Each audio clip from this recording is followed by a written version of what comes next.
ألم يروا كم أهلكنا من قبلهم من قرن مكناهم في الأرض ما لم نمكن لكم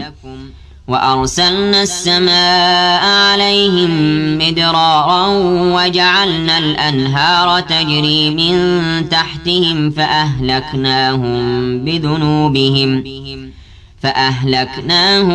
بذنوبهم وأنشأنا من بعدهم قرنا آخرين ولو نزلنا عليك كتابا في قرطاس فلمسوه بأيديهم لقال الذين كفروا إن هذا إلا سحر مبين وقالوا لولا أنزل عليه ملك ولو أنزلنا ملكا لقضي الأمر ثم لا ينظرون ولو جعلناه ملكا لجعلناه رجلا وللبسنا عليهم ما يلبسون ولقد استهزئ برسل من قبلك فحاق بالذين سخروا منهم ما كانوا به يستهزئون قل سيروا في الأرض ثم انظروا كيف كان عاقبة المكذبين قل لمن ما في السماوات والأرض قل لله كتب على نفسه الرحمة ليجمعنكم إلى يوم القيامة لا ريب فيه الذين خسروا أنفسهم فهم لا يؤمنون وله ما سكن في الليل والنهار وهو السميع العليم قل أغير الله أتخذ وليا فاطر السماوات والأرض وهو يطعم ولا يطعم قل إني أمرت أن أكون أول من أسلم ولا تكونن من المشركين قل إني أخاف إن عصيت ربي عذاب يوم عظيم من يصرف عنه يومئذ فقد رحمه وذلك الفوز المبين وإن يمسسك الله بضر فلا كاشف له إلا هو وإن يمسسك بخير فهو على كل شيء قدير وهو القاهر فوق عباده وهو الحكيم الخبير قل أي شيء أكبر شهادة قل الله شهيد بيني وبينكم وأوحي إلي هذا القرآن لأنذركم به ومن بلغ أئنكم لتشهدون أن مع الله آلهة أخرى قل لا أشهد قل إنما هو إله واحد وإنني بريء مما تشركون الذين آتيناهم الكتاب يعرفونه كما يعرفون أبناءهم الذين خسروا أنفسهم فهم لا يؤمنون ومن أظلم ممن افترى على الله كذبا أو كذب بآياته إنه لا يفلح الظالمون ويوم نحشرهم جميعا ثم نقول للذين أشركوا أين شركاؤكم الذين كنتم تزعمون ثم لم تكن فتنتهم إلا أن قالوا والله ربنا ما كنا مشركين انظر كيف كذبوا على أنفسهم وضل عنهم ما كانوا يفترون ومنهم من يستمع إليك وجعلنا على قلوبهم أكنة أن يفقهوه وفي آذانهم وقرا وإن يروا كل آية لا يؤمنوا بها حتى إذا جاءوك يجادلونك يقول الذين كفروا إن هذا إلا أساطير الأولين وهم ينهون عنه وينأون عنه وإن يهلكون إلا أنفسهم وما يشعرون. ولو ترى إذ وقفوا على النار فقالوا يا ليتنا نرد ولا نكذب بآيات ربنا ونكون من المؤمنين بل بدا لهم ما كانوا يخفون من قبل ولو ردوا لعادوا لما نهوا عنه وإنهم لكاذبون. وقالوا إن هي إلا حياتنا الدنيا وما نحن بمبعوثين. ولو ترى إذ وقفوا على ربهم قال أليس هذا بالحق قالوا بلى وربنا قال فذوقوا العذاب بما كنتم تكفرون. قد خسر الذين كذبوا بلقاء الله حتى إذا جاءتهم الساعة بغتة قالوا يا حسرتنا على ما فرطنا فيها وهم يحملون أوزارهم على ظهورهم ألا ساء ما يزرون. وما الحياة الدنيا إلا لعب ولهو وللدار الآخرة خير للذين يتقون أفلا تعقلون.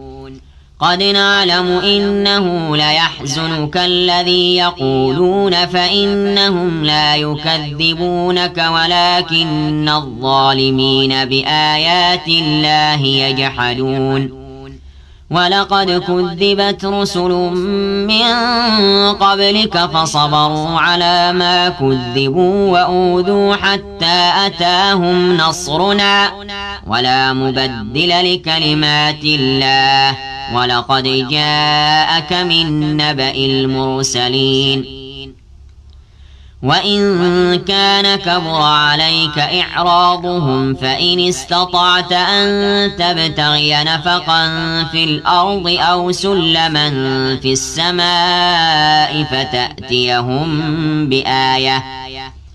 ولو شاء الله لجمعهم على الهدى فلا تكونن من الجاهلين. إنما يستجيب الذين يسمعون والموتى يبعثهم الله ثم إليه يرجعون. وقالوا لولا نزل عليه آية من ربه قل إن الله قادر على أن ينزل آية ولكن أكثرهم لا يعلمون. وما من دابة في الأرض ولا طائر يطير بجناحيه إلا أمم أمثالكم ما فرطنا في الكتاب من شيء ثم إلى ربهم يحشرون. والذين كذبوا بآياتنا صم وبكم في الظلمات من يشاء الله يضلله ومن يشاء يجعله على صراط مستقيم. قل أرأيتكم إن أتاكم عذاب الله أو أتتكم الساعة غير الله تدعون إن كنتم صادقين بل إياه تدعون فيكشف ما تدعون إليه إن شاء وتنسون ما تشركون. ولقد أرسلنا إلى من قبلك فأخذناهم بالبأساء والضراء لعلهم يتضرعون. فلولا إذ جاءهم بأسنا تضرعوا ولكن قست قلوبهم وزين لهم الشيطان ما كانوا يعملون فلما نسوا ما ذكروا به فتحنا عليهم أبواب كل شيء حتى إذا فرحوا بما أوتوا أخذناهم بغتة فإذا هم مبلسون فقطع دابر القوم الذين ظلموا والحمد لله رب العالمين. قل أرأيتم إن أخذ الله سمعكم وأبصاركم وختم على قلوبكم من إله غير الله يأتيكم به انظر كيف نصرف الآيات ثم هم يصدفون. قل أرأيتكم إن أتاكم عذاب الله بغتة أو جهرة هل يهلك إلا القوم الظالمون. وما نرسل المرسلين إلا مبشرين ومنذرين فمن آمن وأصلح فلا خوف عليهم ولا هم يحزنون. والذين كذبوا بآياتنا يمسهم العذاب بما كانوا يفسقون. قل لا أقول لكم عندي خزائن الله ولا أعلم الغيب ولا أقول لكم إني ملك إن أتبع إلا ما يوحى إلي قل هل يستوي الأعمى والبصير أفلا تتفكرون. وأنذر به الذين يخافون أن يحشروا إلى ربهم ليس لهم من دونه ولي ولا شفيع لعلهم يتقون. ولا تطرد الذين يدعون ربهم بالغداة والعشي يريدون وجهه ما عليك من حسابهم من شيء وما من حسابك عليهم من شيء ما عليك من حسابهم من شيء وما من حسابك عليهم من شيء فتطردهم فتكون من الظالمين. وكذلك فتنا بعضهم ببعض ليقولوا أهؤلاء من الله عليهم من بيننا أليس الله بأعلم بالشاكرين. وإذا جاءك الذين يؤمنون بآياتنا فقل سلام عليكم كتب ربكم على نفسه الرحمة أنه من عمل منكم سوءا بجهالة ثم تاب من بعده وأصلح فأنه غفور رحيم. وكذلك نفصل الآيات ولتستبين سبيل المجرمين. قل إني نهيت أن أعبد الذين تدعون من دون الله قل لا أتبع أهواءكم قد ضللت إذا وما أنا من المهتدين. قل إني على بينة من ربي وكذبتم به ما عندي ما تستعجلون به إن الحكم إلا لله يقص الحق وهو خير الفاصلين. قل لو أن عندي ما تستعجلون به لقضي الأمر بيني وبينكم والله أعلم بالظالمين. وعنده مفاتح الغيب لا يعلمها إلا هو ويعلم ما في البر والبحر وما تسقط من ورقة إلا يعلمها ولا حبة في ظلمات الأرض ولا رطب ولا يابس إلا في كتاب مبين. وهو الذي يتوفاكم بالليل ويعلم ما جرحتم بالنهار ثم يبعثكم فيه ليقضى أجل مسمى ثم إليه مرجعكم ثم ينبئكم بما كنتم تعملون وهو القاهر فوق عباده ويرسل عليكم حفظة حتى إذا جاء أحدكم الموت توفته رسلنا وهم لا يفرطون ثم ردوا إلى الله مولاهم الحق ألا له الحكم وهو أسرع الحاسبين قل من ينجيكم من ظلمات البر والبحر تدعونه تضرعا وخفية لئن أنجانا من هذه لنكونن من الشاكرين قل الله ينجيكم منها ومن كل كرب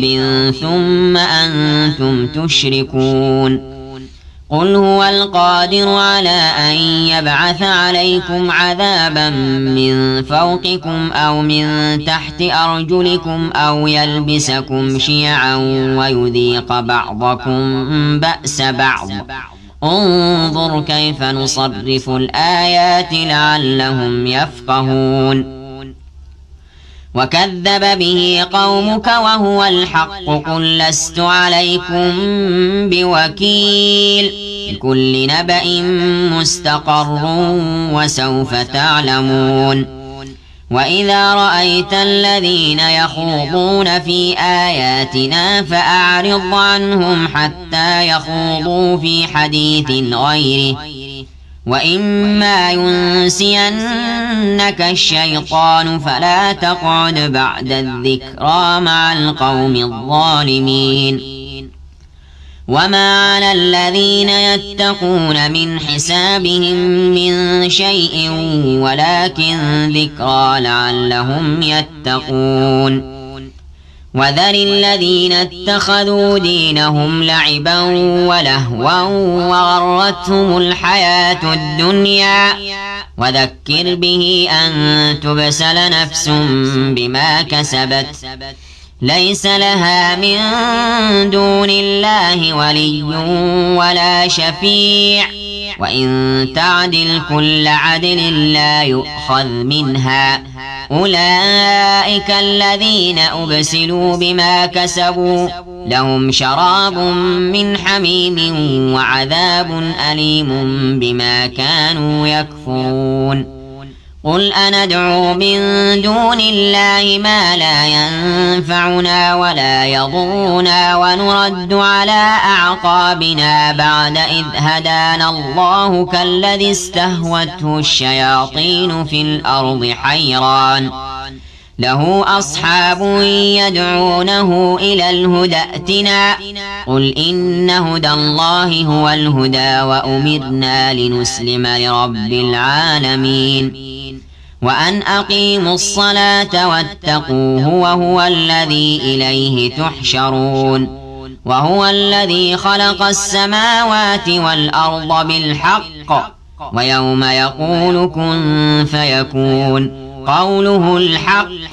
وله الملك يوم ينفخ في الصور عالم الغيب والشهادة وهو الحكيم الخبير وإذ قال إبراهيم لأبيه آزر أتتخذ أصناما آلهة إني أراك وقومك في ضلال مبين وكذلك نري إبراهيم ملكوت السماوات والأرض وليكون من الموقنين فلما جن عليه الليل رأى كوكبا قال هذا ربي فلما أفل قال لا أحب الآفلين فلما رأى القمر بازغا قال هذا ربي فلما أفل قال لئن لم يهدني ربي لأكونن من القوم الضالين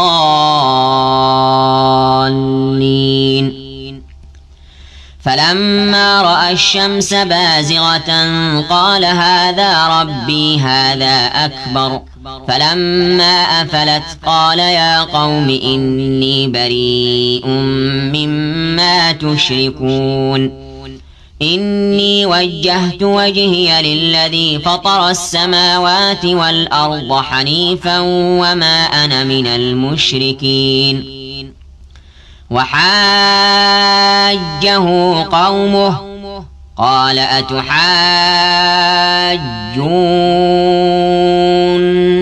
في الله وقد هدان ولا أخاف ما تشركون به إلا أن يشاء ربي شيئا وسع ربي كل شيء علما أفلا تتذكرون وكيف أخاف ما أشركتم ولا تخافون أنكم أشركتم بالله ما لم ينزل به عليكم سلطانا فأي الفريقين أحق بالأمن إن كنتم تعلمون الذين آمنوا ولم يلبسوا إيمانهم بظلم أولئك لهم الأمن وهم مهتدون وتلك حجتنا آتيناها إبراهيم على قومه نرفع درجات من نشاء إن ربك حكيم عليم ووهبنا له إسحاق ويعقوب كلا هدينا ونوحا هدينا من قبل ومن ذريته داود وسليمان وأيوب ويوسف وموسى وهارون وكذلك نجزي المحسنين وزكريا ويحيى وعيسى وإلياس كل من الصالحين وإسماعيل واليسع ويونس ولوطا وكلا فضلنا على العالمين ومن آبائهم وذرياتهم وإخوانهم واجتبيناهم وهديناهم إلى صراط مستقيم ذلك هدى الله يهدي به من يشاء من عباده ولو أشركوا لحبط عنهم ما كانوا يعملون أولئك الذين آتيناهم الكتاب والحكم والنبوة فإن يكفر بها هؤلاء فقد وكلنا بها قوما ليسوا بها بكافرين أولئك الذين هدى الله فبهداه مقتده قل لا أسألكم عليه أجرا إن هو إلا ذكرى للعالمين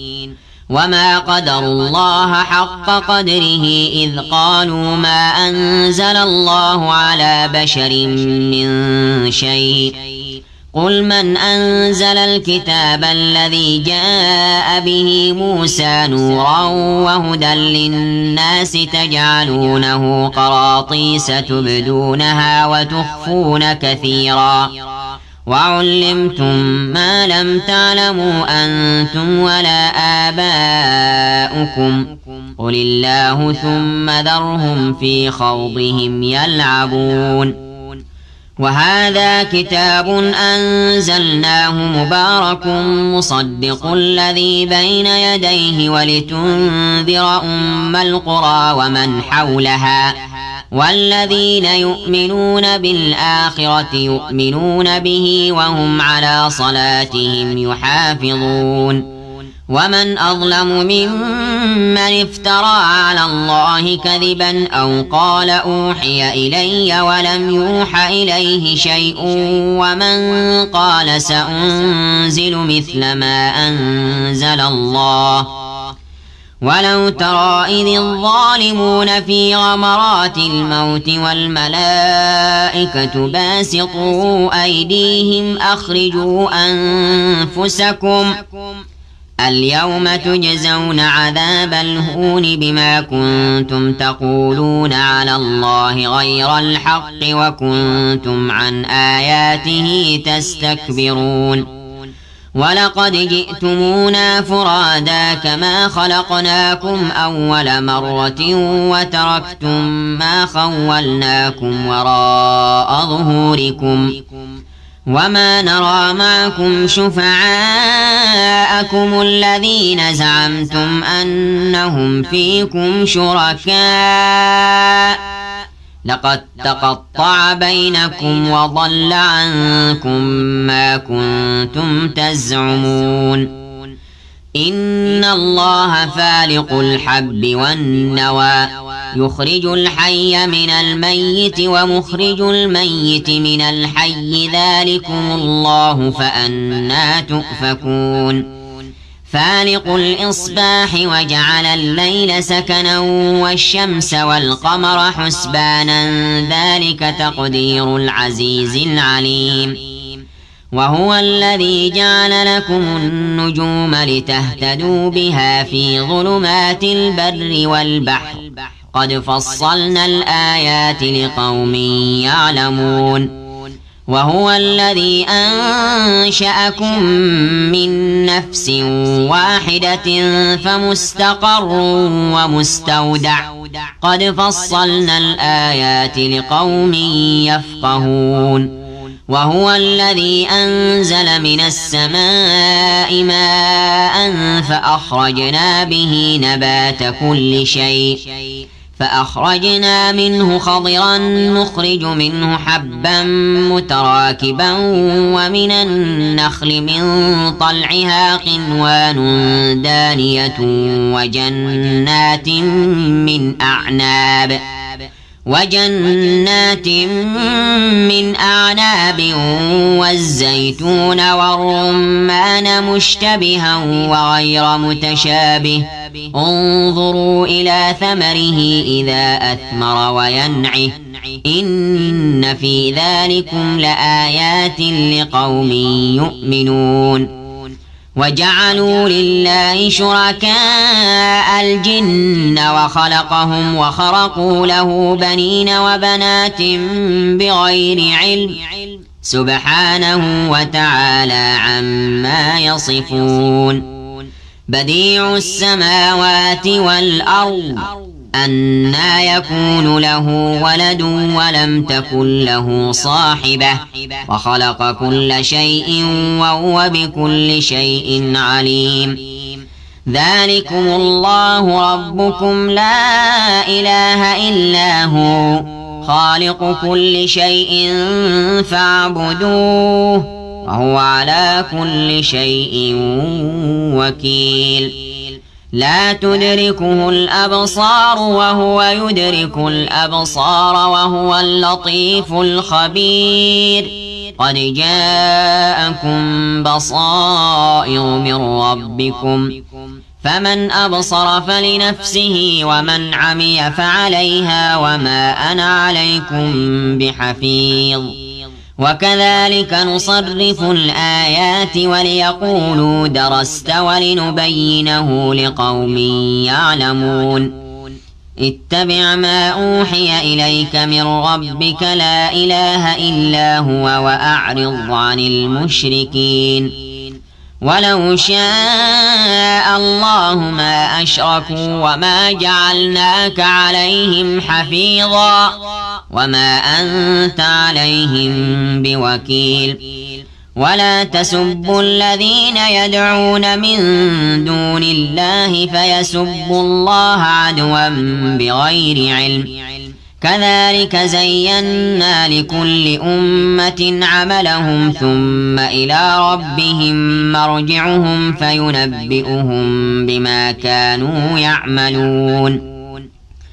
وأقسموا بالله جهد أيمانهم لئن جاءتهم آية ليؤمنن بها قل إنما الآيات عند الله وما يشعركم أنها إذا جاءت لا يؤمنون ونقلب أفئدتهم وأبصارهم كما لم يؤمنوا به أول مرة ونذرهم في طغيانهم يعمهون ولو أننا نزلنا إليهم الملائكة وكلمهم الموتى وحشرنا عليهم كل شيء قبلا ما كانوا ليؤمنوا إلا أن يشاء الله ولكن أكثرهم يجهلون وكذلك جعلنا لكل نبي عدوا شياطين الإنس والجن يوحي بعضهم إلى بعض زخرف القول غرورا ولو شاء ربك ما فعلوه فذرهم وما يفترون ولتصغى إليه أفئدة الذين لا يؤمنون بالآخرة وليرضوه وليقترفوا ما هم مقترفون أفغير الله أبتغي حكما وهو الذي أنزل إليكم الكتاب مفصلا والذين آتيناهم الكتاب يعلمون أنه منزل من ربك بالحق فلا تكونن من الممترين وتمت كلمة ربك صدقا وعدلا لا مبدل لكلماته وهو السميع العليم وإن تطع أكثر من في الأرض يضلوك عن سبيل الله إن يتبعون إلا الظن وإن هم إلا يخرصون إن ربك هو أعلم من يضل عن سبيله وهو أعلم بالمهتدين فكلوا مما ذكر اسم الله عليه إن كنتم بآياته مؤمنين وما لكم ألا تأكلوا مما ذكر اسم الله عليه وقد فصل لكم ما حرم عليكم إلا ما اضطررتم إليه وإن كثيرا ليضلون بأهوائهم بغير علم إن ربك هو أعلم بالمعتدين وذروا ظاهر الإثم وباطنه إن الذين يكسبون الإثم سيجزون بما كانوا يقترفون ولا تأكلوا مما لم يذكر اسم الله عليه وإنه لفسق وإن الشياطين ليوحون إلى أوليائهم ليجادلوكم وإن أطعتموهم إنكم لمشركون أومن كان ميتا فأحييناه وجعلنا له نورا يمشي به في الناس كمن مثله في الظلمات ليس بخارج منها كذلك زين للكافرين ما كانوا يعملون وكذلك جعلنا في كل قرية أكابر مجرميها ليمكروا فيها وما يمكرون إلا بأنفسهم وما يشعرون وإذا جاءتهم آية قالوا لن نؤمن حتى نؤتى مثل ما أوتي رسل الله الله أعلم حيث يجعل رسالته سيصيب الذين أجرموا صغار عند الله وعذاب شديد بما كانوا يمكرون فمن يرد الله أن يهديه يشرح صدره للإسلام ومن يرد أن يضله يجعل صدره ضيقا حرجا كأنما يصعد في السماء كذلك يجعل الله الرجس على الذين لا يؤمنون وهذا صراط ربك مستقيما قد فصلنا الآيات لقوم يذكرون لهم دار السلام عند ربهم وهو وليهم بما كانوا يعملون ويوم يحشرهم جميعا يا معشر الجن قد استكثرتم من الإنس وقال أولياؤهم من الإنس ربنا استمتع بعضنا ببعض وبلغنا أجلنا الذي أجلت لنا قال النار مثواكم خالدين فيها إلا ما شاء الله إن ربك حكيم عليم وكذلك نولي بعض الظالمين بعضا بما كانوا يكسبون يا معشر الجن والإنس ألم يأتكم رسل منكم يقصون عليكم آياتي وينذرونكم لقاء يومكم هذا قالوا شهدنا على أنفسنا وغرتهم الحياة الدنيا وشهدوا على أنفسهم أنهم كانوا كافرين ذلك أن لم يكن ربك مهلك القرى بظلم وأهلها غافلون ولكل درجات مما عملوا وما ربك بغافل عما يعملون وربك الغني ذو الرحمة إن يشأ يذهبكم ويستخلف من بعدكم ما يشاء كما أنشأكم من ذرية قوم آخرين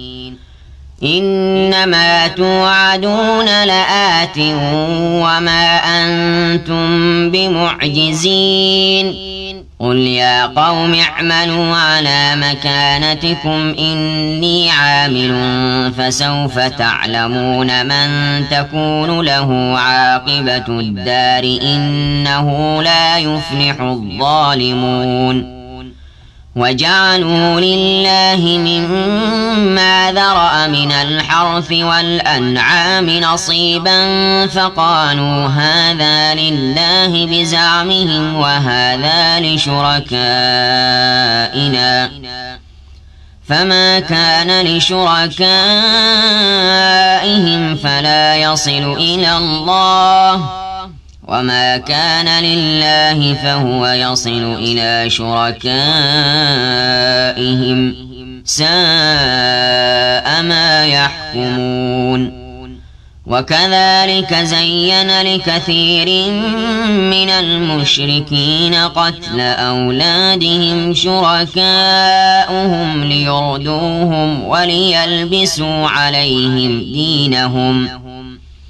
ولو شاء الله ما فعلوه فذرهم وما يفترون وقالوا هذه أنعام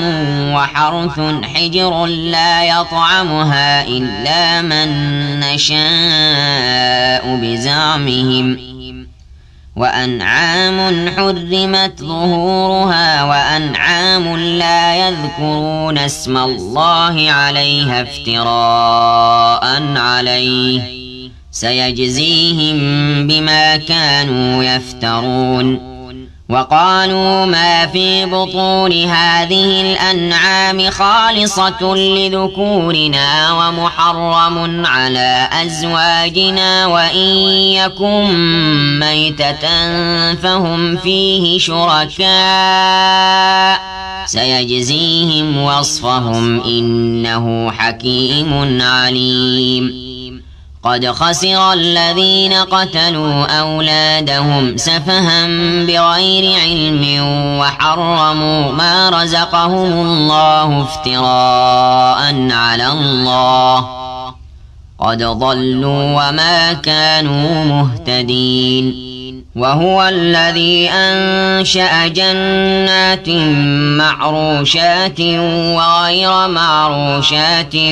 والنخل والزرع مختلفا أكله والزيتون والرمان متشابها وغير متشابه كلوا من ثمره إذا أثمر وآتوا حقه يوم حصاده ولا تسرفوا إنه لا يحب المسرفين ومن الأنعام حمولة وفرشا كلوا مما رزقكم الله ولا تتبعوا خطوات الشيطان إنه لكم عدو مبين 8 أزواج من الضأن 2 ومن المعز 2 قل أذكرين حرم أم الأنثيين أما اشتملت عليه أرحام الأنثيين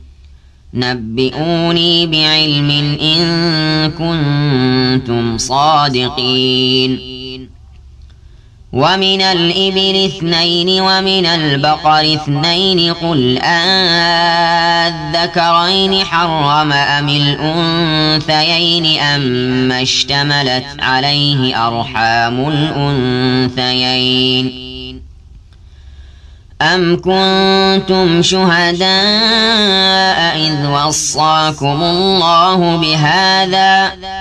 فمن أظلم ممن افترى على الله كذبا ليضل الناس بغير علم إن الله لا يهدي القوم الظالمين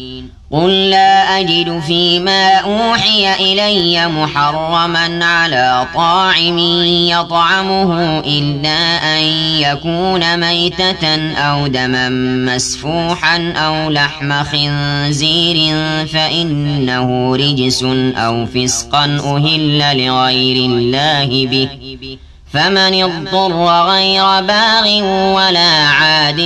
فإن ربك غفور رحيم وعلى الذين هادوا حرمنا كل ذي ظفر ومن البقر والغنم حرمنا عليهم شحومهما إلا ما حملت ظهورهما أو الحوايا أو ما اختلط بعظم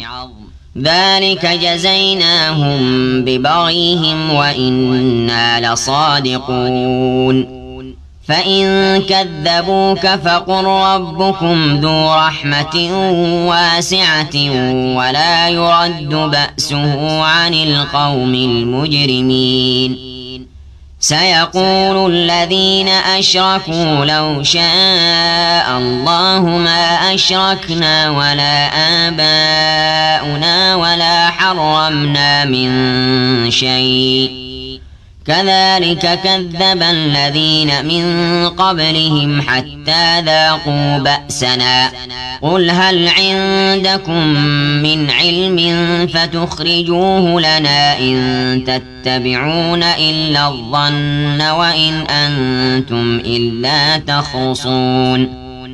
قل فلله الحجة البالغة فلو شاء لهداكم أجمعين قل هلم شهداءكم الذين يشهدون أن الله حرم هذا فإن شهدوا فلا تشهد معهم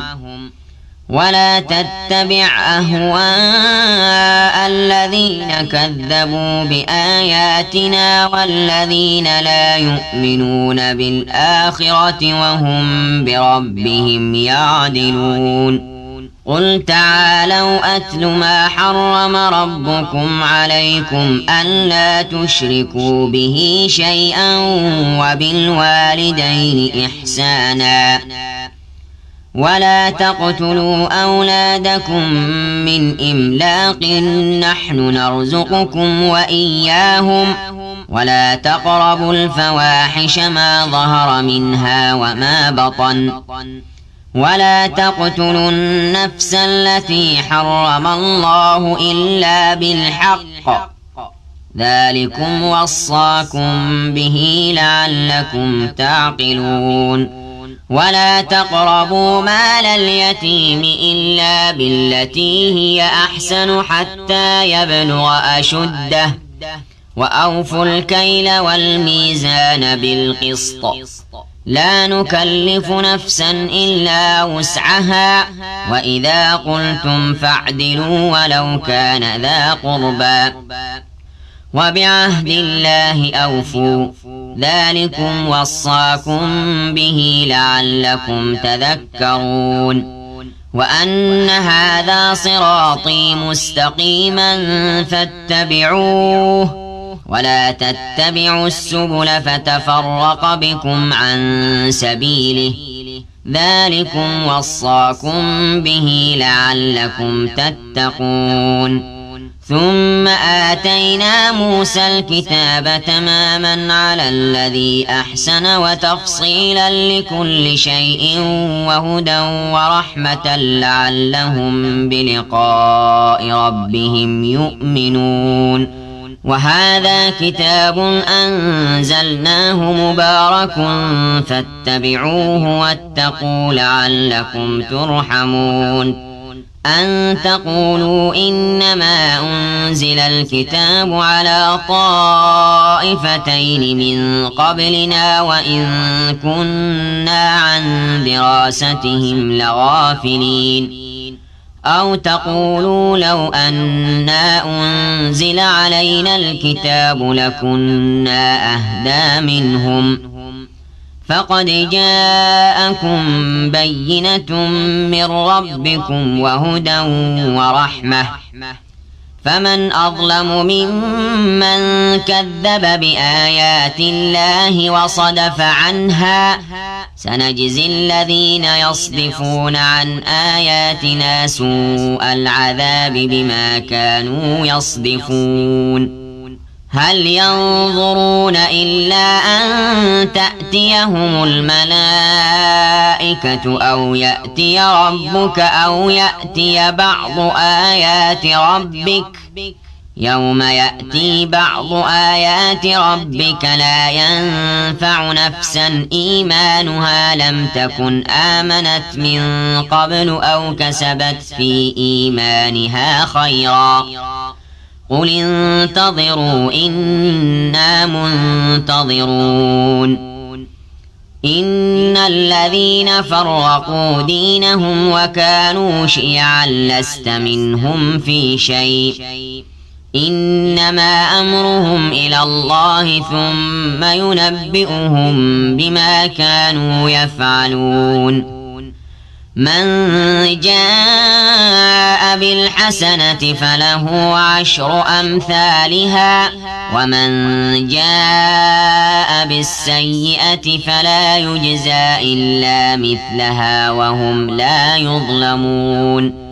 قل إنني هداني ربي إلى صراط مستقيم دينا قيما ملة إبراهيم حنيفا وما كان من المشركين قل إن صلاتي ونسكي ومحياي ومماتي لله رب العالمين لا شريك له وبذلك أمرت وأنا أول المسلمين قل أغير الله أبغي ربا وهو رب كل شيء ولا تكسب كل نفس إلا عليها ولا تزر وازرة وزر أخرى ثم إلى ربكم مرجعكم فينبئكم بما كنتم فيه تختلفون وهو الذي جعلكم خلائف الأرض ورفع بعضكم فوق بعض درجات ليبلوكم فيما آتاكم إن ربك سريع العقاب وإنه لغفور رحيم. أعوذ بالله من الشيطان الرجيم. بسم الله الرحمن الرحيم. ألف لام ميم صاد كتاب أنزل إليك فلا يكن في صدرك حرج منه لتنذر به وذكرى للمؤمنين. اتبعوا ما أنزل إليكم من ربكم ولا تتبعوا من دونه أولياء قليلا ما تذكرون.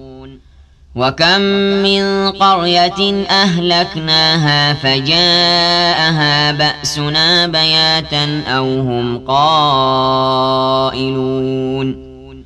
فما كان دعواهم إذ جاءهم بأسنا إلا أن قالوا إنا كنا ظالمين.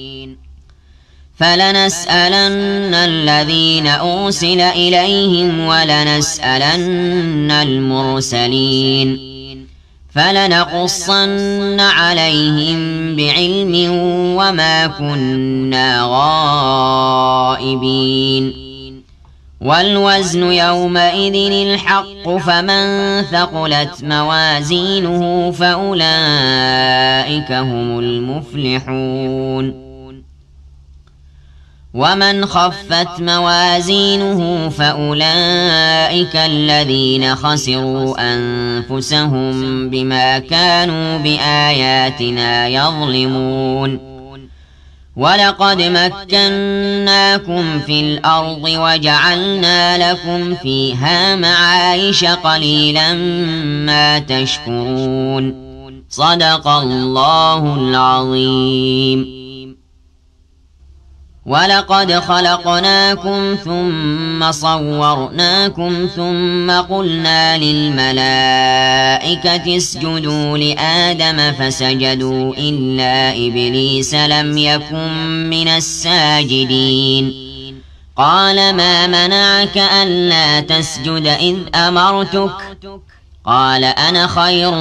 منه خلقتني من نار وخلقته من طين. قال فاهبط منها فما يكون لك أن تتكبر فيها فاخرج إنك من الصاغرين. قال أنظرني إلى يوم يبعثون. قال إنك من المنظرين. قال فبما أغويتني لأقعدن لهم صراطك المستقيم ثم لآتينهم من بين أيديهم ومن خلفهم وعن أيمانهم وعن شمائلهم ولا تجد أكثرهم شاكرين. قال اخرج منها مذءوما مدحورا لمن تبعك منهم لأملأن جهنم منكم أجمعين. ويا آدم اسكن أنت وزوجك الجنة فكلا من حيث شئتما ولا تقربا هذه الشجرة فتكونا من الظالمين. فوسوس لهما الشيطان ليبدي لهما ما وري عنهما من سوآتهما وقال ما نهاكما ربكما عن هذه الشجرة إلا أن تكونا ملكين أو تكونا من الخالدين. وقاسمهما إني لكما لمن الناصحين فدلاهما بغرور فلما ذاقا الشجرة بدت لهما سوآتهما وطفقا يخصفان عليهما من ورق الجنة وناداهما ربهما ألم أنهكما عن تلكما الشجرة وأقل لكما إن الشيطان لكما عدو مبين قالا ربنا ظلمنا أنفسنا وإن لم تغفر لنا وترحمنا لنكونن من الخاسرين قال اهبطوا بعضكم لبعض عدو ولكم في الأرض مستقر ومتاع إلى حين قال فيها تحيون وفيها تموتون ومنها تخرجون يا بني آدم قد أنزلنا عليكم لباسا يواري سوآتكم وريشا ولباس التقوى ذلك خير ذلك من آيات الله لعلهم يذكرون يا بني آدم لا يفتننكم الشيطان كما أخرج أبويكم من الجنة ينزع عنهما لباسهما ليريهما سوآتهما إنه يراكم هو وقبيله من حيث لا ترونهم إنا جعلنا الشياطين أولياء للذين لا يؤمنون وإذا فعلوا فاحشة قالوا وجدنا عليها آباءنا والله أمرنا بها قل إن الله لا يأمر بالفحشاء أتقولون على الله ما لا تعلمون قل أمر ربي بالقسط وأقيموا وجوهكم عند كل مسجد وادعوه مخلصين له الدين كما بدأكم تعودون فريقا هدى وفريقا حق عليهم الضلالة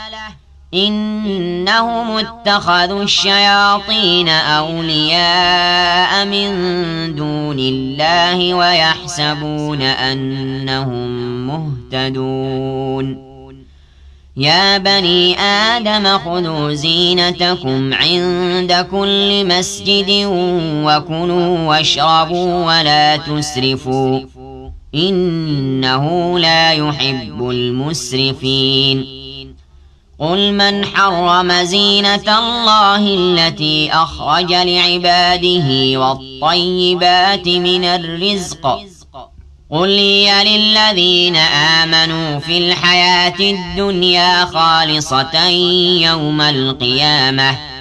كذلك نفصل الآيات لقوم يعلمون قل إنما حرم ربي الفواحش ما ظهر منها وما بطن والإثم والبغي بغير الحق وأن تشركوا بالله ما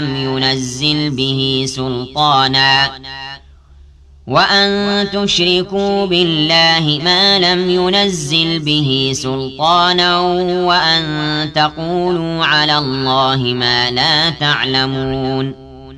ولكل أمة أجل فإذا جاء أجلهم لا يستأخرون ساعة ولا يستقدمون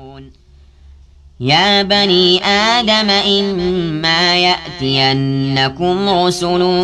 منكم يقصون عليكم آياتي فمن اتقى وأصلح فلا خوف عليهم ولا هم يحزنون والذين كذبوا بآياتنا واستكبروا عنها أولئك أصحاب النار هم فيها خالدون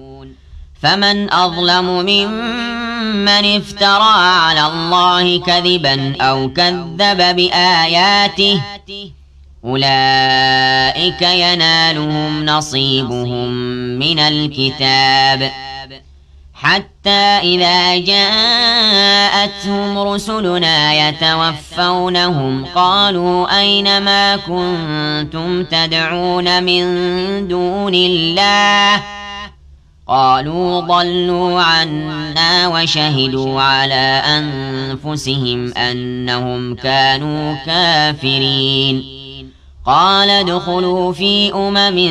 قد خلت من قبلكم من الجن والإنس في النار كلما دخلت أمة لعنت أختها حتى إذا اداركوا فيها جميعا قالت أخراهم لأولاهم ربنا هؤلاء أضلونا فآتهم عذابا ضعفا من النار قال لكل ضعف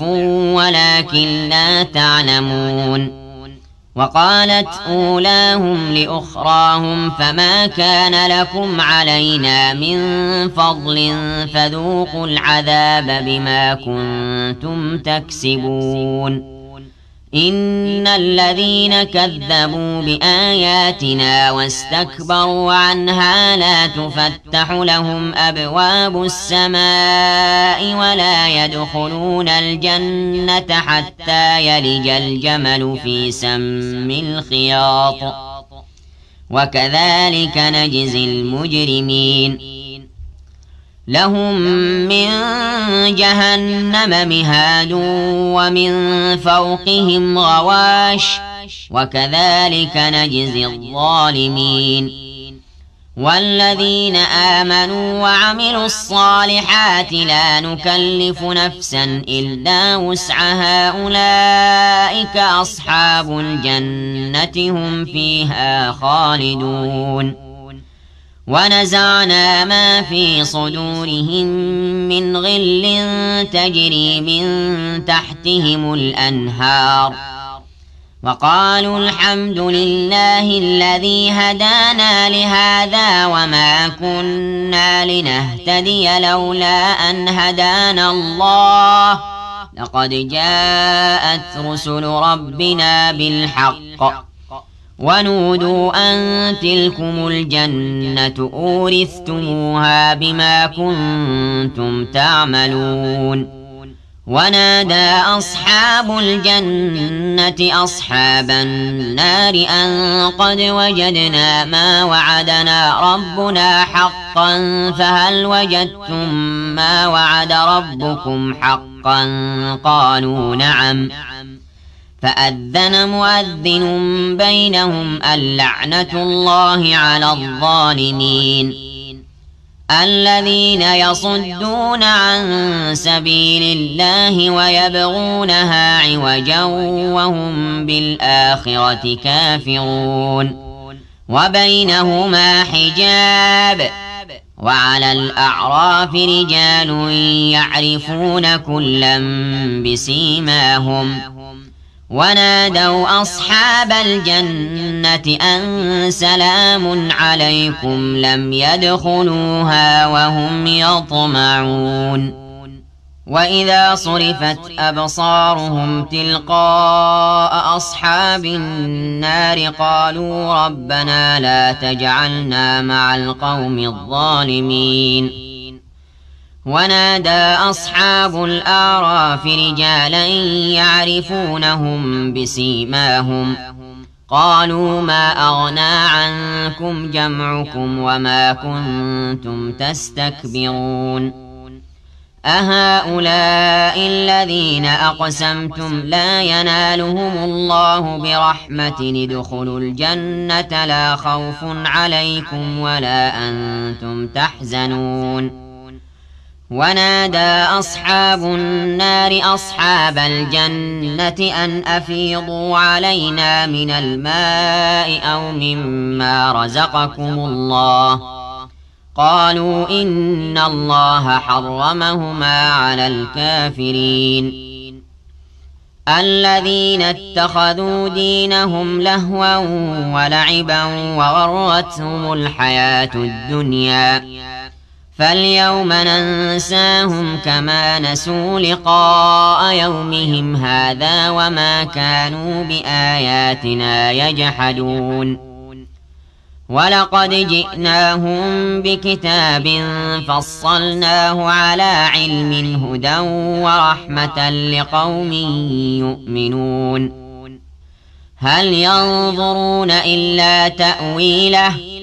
يوم يأتي تأويله يقول الذين نسوه من قبل قد جاءت رسل ربنا بالحق فهل لنا من شفعاء فيشفعوا لنا أو نرد فنعمل غير الذي كنا نعمل قد خسروا أنفسهم وضل عنهم ما كانوا يفترون إن ربكم الله الذي خلق السماوات والأرض في 6 أيام ثم استوى على العرش يغشي الليل النهار يطلبه حثيثا والشمس والقمر والنجوم مسخرات بأمره ألا له الخلق والأمر تبارك الله رب العالمين ادعوا ربكم تضرعا وخفية إنه لا يحب المعتدين ولا تفسدوا في الأرض بعد إصلاحها وادعوه خوفا وطمعا إن رحمة الله قريب من المحسنين وهو الذي يرسل الرياح بشرا بين يدي رحمته حتى إذا أقلت سحابا ثقالا سقناه لبلد ميت فأنزلنا به الماء فأخرجنا به من كل الثمرات كذلك نخرج الموتى لعلكم تذكرون والبلد الطيب يخرج نباته بإذن ربه والذي خبث لا يخرج إلا نكدا كذلك نصرف الآيات لقوم يشكرون لقد أرسلنا نوحا إلى قومه فقال يا قوم اعبدوا الله ما لكم من إله غيره إني أخاف عليكم عذاب يوم عظيم قال الملأ من قومه إنا لنراك في ضلال مبين قال يا قوم ليس بي ضلالة ولكني رسول من رب العالمين أبلغكم رسالات ربي وأنصح لكم وأعلم من الله ما لا تعلمون أوعجبتم أن جاءكم ذكر من ربكم على رجل منكم لينذركم ولتتقوا ولعلكم ترحمون فكذبوه فأنجيناه والذين معه في الفلك وأغرقنا الذين كذبوا بآياتنا إنهم كانوا قوما عمين وإلى عاد أخاهم هودا قال يا قوم اعبدوا الله ما لكم من إله غيره أفلا تتقون قال الملأ الذين كفروا من قومه إنا لنراك في سفاهة وإنا لنظنك من الكاذبين قال يا قوم ليس بي سفاهة ولكني رسول من رب العالمين أبلغكم رسالات ربي وأنا لكم ناصح أمين أوعجبتم أن جاءكم ذكر من ربكم على رجل منكم لينذركم واذكروا إذ جعلكم خلفاء من بعد قوم نوح وزادكم في الخلق بسطة فاذكروا آلاء الله لعلكم تفلحون قالوا أجئتنا لنعبد الله وحده ونذر ما كان يعبد آباؤنا فأتنا بما تعدنا إن كنت من الصادقين قال قد وقع عليكم من ربكم رجس وغضب أتجادلونني في أسماء سميتموها أنتم وآباؤكم ما نزل الله بها من سلطان فانتظروا إني معكم من المنتظرين فأنجيناه والذين معه برحمة منا وقطعنا دابر الذين كذبوا بآياتنا وما كانوا مؤمنين وإلى ثمود أخاهم صالحا قال يا قوم اعبدوا الله ما لكم من إله غيره قد جاءتكم بينة من ربكم هذه ناقة الله لكم آية فذروها تأكل في أرض الله ولا تمسوها بسوء فيأخذكم عذاب أليم واذكروا إذ جعلكم خلفاء من بعد عاد وبوأكم في الأرض تتخذون من سهولها قصورا وتنحتون الجبال بيوتا فاذكروا آلاء الله ولا تعثوا في الأرض مفسدين قال الملأ الذين استكبروا من قومه للذين استضعفوا لمن آمن منهم أتعلمون أن صالحا مرسل من ربه قالوا إنا بما أرسل به مؤمنون قال الذين استكبروا إنا بالذي آمنتم به كافرون فعقروا الناقة وعتوا عن أمر ربهم وقالوا يا صالح ائتنا بما تعدنا إن كنت من المرسلين فأخذتهم الرجفة فأصبحوا في دارهم جاثمين فتولى عنهم وقال يا قوم لقد أبلغتكم رسالة ربي ونصحت لكم ولكن لا تحبون الناصحين ولوطا إذ قال لقومه أتأتون الفاحشة ما سبقكم بها من أحد من العالمين إنكم لتأتون الرجال شهوة من دون النساء بل أنتم قوم مسرفون وما كان جواب قومه إلا أن قالوا أخرجوهم من قريتكم إنهم أناس يتطهرون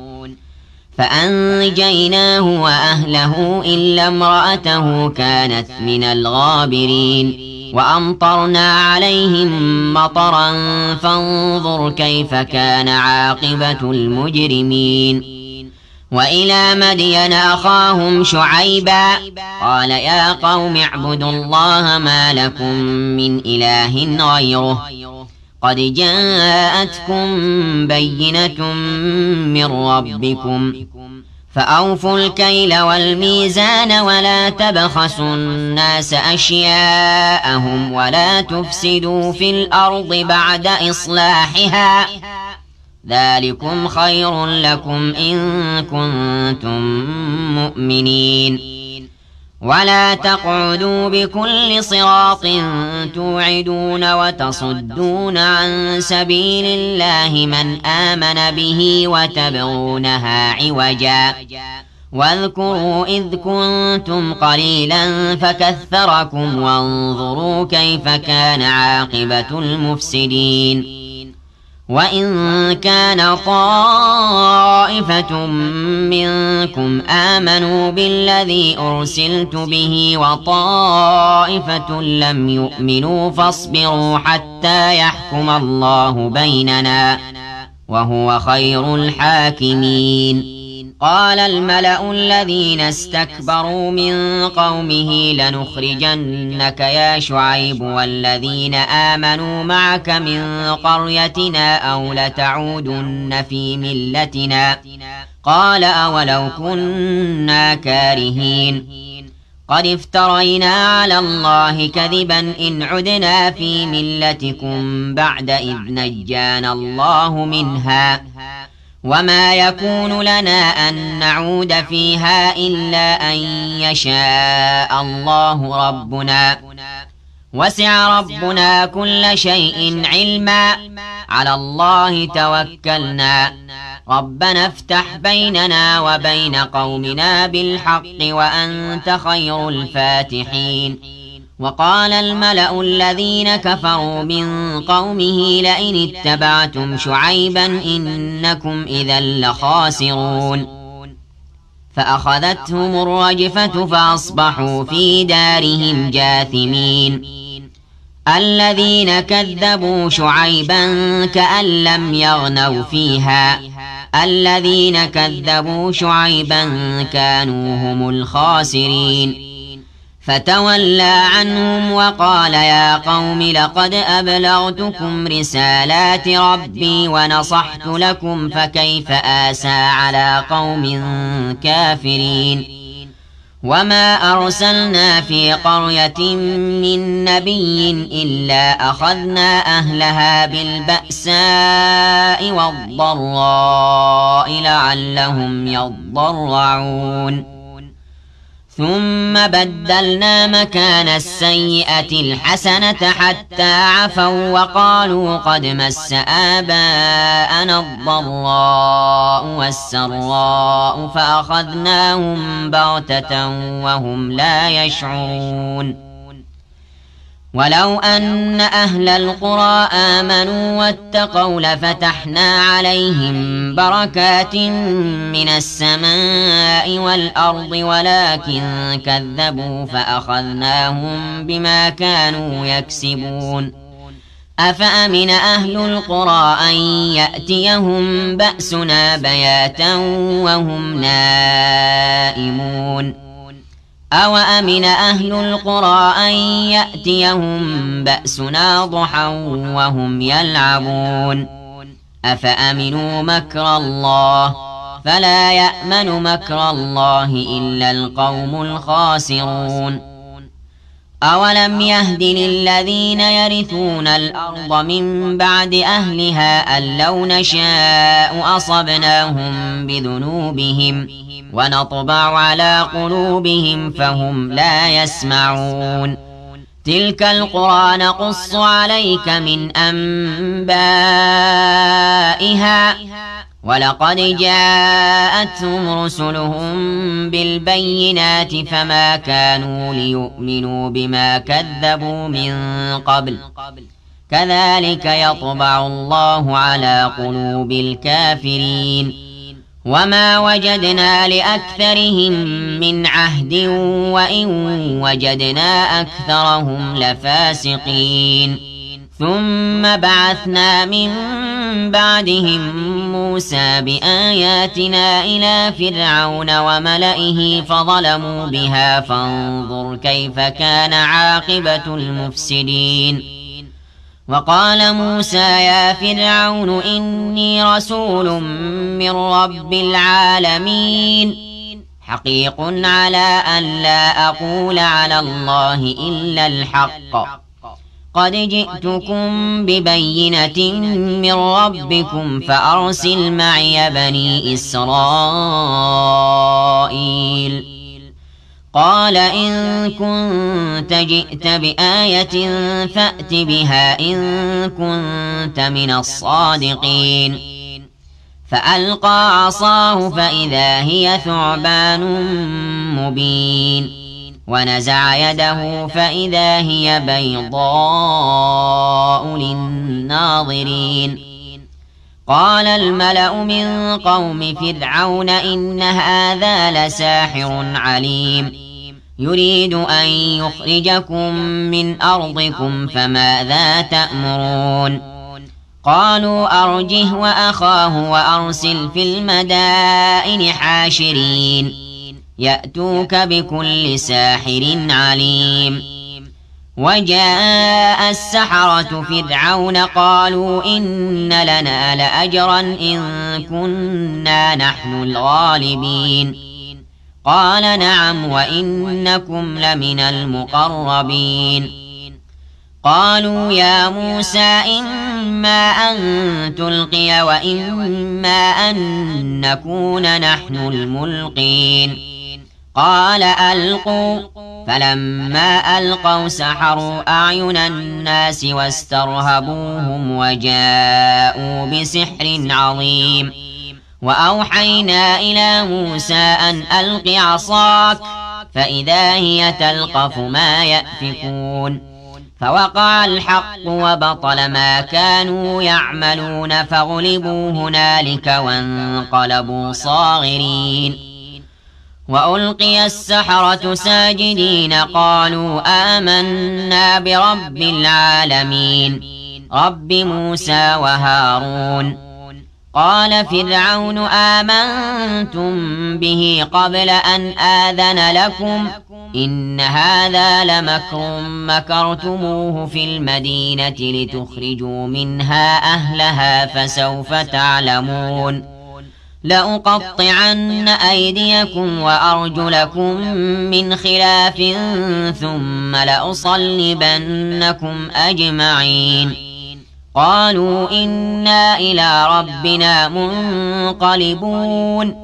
وما تنقم منا إلا أن آمنا بآيات ربنا لما جاءتنا ربنا أفرغ علينا صبرا وتوفنا مسلمين. وقال الملأ من قوم فرعون أتذر موسى وقومه ليفسدوا في الأرض ويذرك وآلهتك قال سنقتل أبناءهم ونستحيي نساءهم وإنا فوقهم قاهرون. قال موسى لقومه استعينوا بالله واصبروا إن الأرض لله يورثها من يشاء من عباده والعاقبة للمتقين. قالوا أوذينا من قبل أن تأتينا ومن بعد ما جئتنا قال عسى ربكم أن يهلك عدوكم ويستخلفكم في الأرض فينظر كيف تعملون. ولقد أخذنا آل فرعون بالسنين ونقص من الثمرات لعلهم يذكرون. فإذا جاءتهم الحسنة قالوا لنا هذه وإن تصبهم سيئة يطيروا بموسى ومن معه ألا إنما طائرهم عند الله ولكن أكثرهم لا يعلمون. وقالوا مهما تأتنا به من آية لتسحرنا بها فما نحن لك بمؤمنين. فأرسلنا عليهم الطوفان والجراد والقمل والضفادع والدم آيات مفصلات فاستكبروا وكانوا قوما مجرمين. ولما وقع عليهم الرجز قالوا يا موسى ادع لنا ربك بما عهد عندك لئن كشفت عنا الرجز لنؤمنن لك ولنرسلن معك بني إسرائيل. فلما كشفنا عنهم الرجز إلى أجل هم بالغوه إذا هم ينكثون. فانتقمنا منهم فأغرقناهم في اليم بأنهم كذبوا بآياتنا وكانوا عنها غافلين. وأورثنا القوم الذين كانوا يستضعفون مشارق الأرض ومغاربها التي باركنا فيها وتمت كلمة ربك الحسنى على بني إسرائيل بما صبروا ودمرنا ما كان يصنع فرعون وقومه وما كانوا يعرشون وجاوزنا ببني إسرائيل البحر فأتوا على قوم يعكفون على أصنام لهم قالوا يا موسى اجعل لنا إلها كما لهم آلهة قال إنكم قوم تجهلون إن هؤلاء متبر ما هم فيه وباطل ما كانوا يعملون قال أغير الله أبغيكم إلها وهو فضلكم على العالمين وإذ أنجيناكم من آل فرعون يسومونكم سوء العذاب يقتلون أبناءكم ويستحيون نساءكم وفي ذلكم بلاء من ربكم عظيم وواعدنا موسى 30 ليلة وأتممناها ب10 فتم ميقات ربه 40 ليلة وقال موسى لأخيه هارون اخلفني في قومي وأصلح ولا تتبع سبيل المفسدين ولما جاء موسى لميقاتنا وكلمه ربه قال رب أرني أنظر إليك قال لن تراني ولكن انظر إلى الجبل فإن استقر مكانه فسوف تراني فلما تجلى ربه للجبل جعله دكا وخر موسى صعقا فلما أفاق قال سبحانك تبت إليك وأنا أول المؤمنين قال يا موسى إني اصطفيتك على الناس برسالاتي وبكلامي فخذ ما آتيتك وكن من الشاكرين وكتبنا له في الألواح من كل شيء موعظة وتفصيلا لكل شيء فخذها بقوة وأمر قومك يأخذوا بأحسنها سأريكم دار الفاسقين سأصرف عن آياتي الذين يتكبرون في الأرض بغير الحق وإن يروا كل آية لا يؤمنوا بها وإن يروا سبيل الرشد لا يتخذوه سبيلا وإن يروا سبيل الغي يتخذوه سبيلا ذلك بأنهم كذبوا بآياتنا وكانوا عنها غافلين والذين كذبوا بآياتنا ولقاء الآخرة حبطت أعمالهم هل يجزون إلا ما كانوا يعملون واتخذ قوم موسى من بعده من حليهم عجلا جسدا له خوار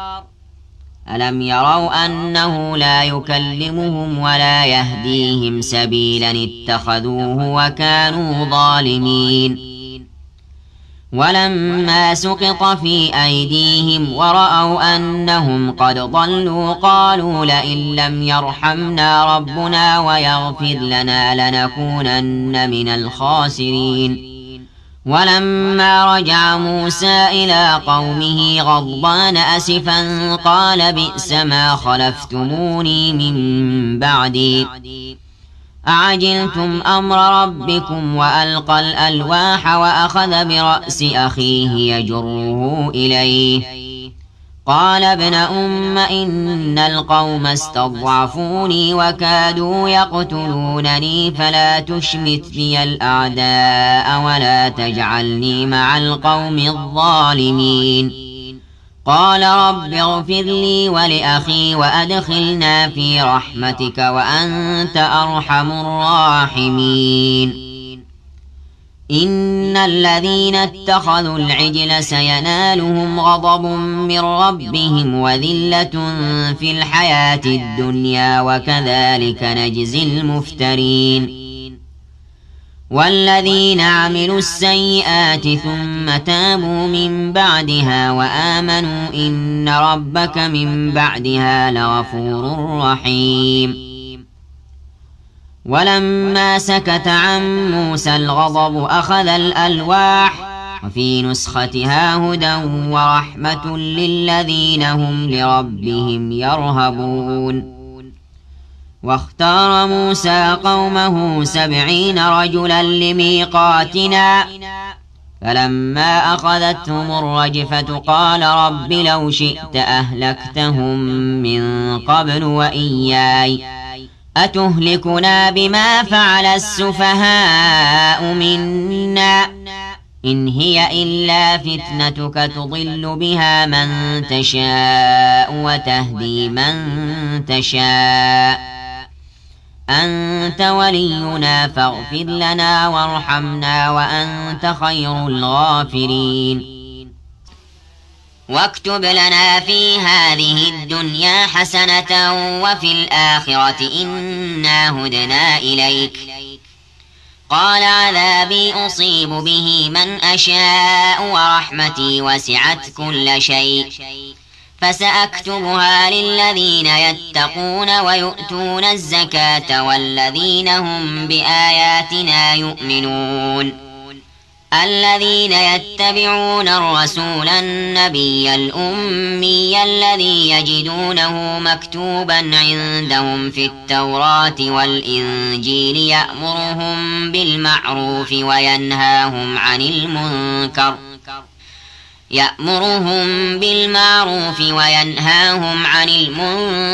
ويحل لهم الطيبات ويحرم عليهم الخبائث ويضع عنهم إصرهم والأغلال التي كانت عليهم فالذين آمنوا به وعزروه ونصروه واتبعوا النور الذي أنزل معه أولئك هم المفلحون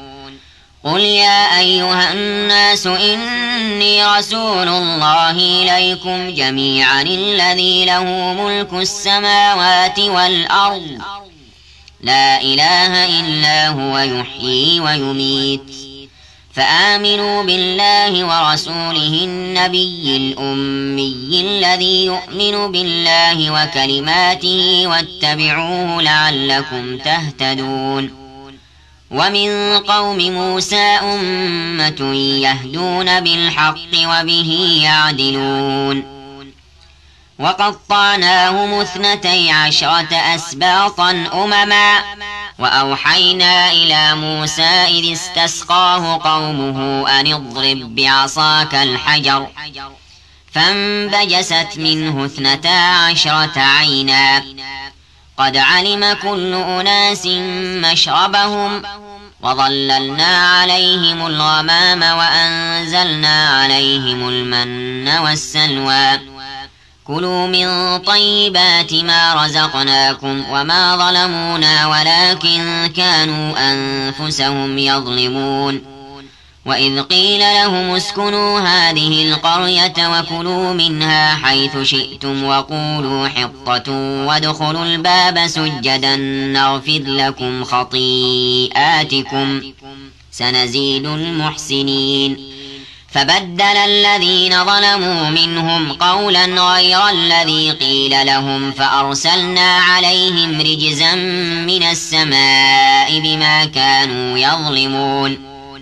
واسألهم عن القرية التي كانت حاضرة البحر إذ يعدون في السبت إذ تأتيهم حيتانهم يوم سبتهم شرعا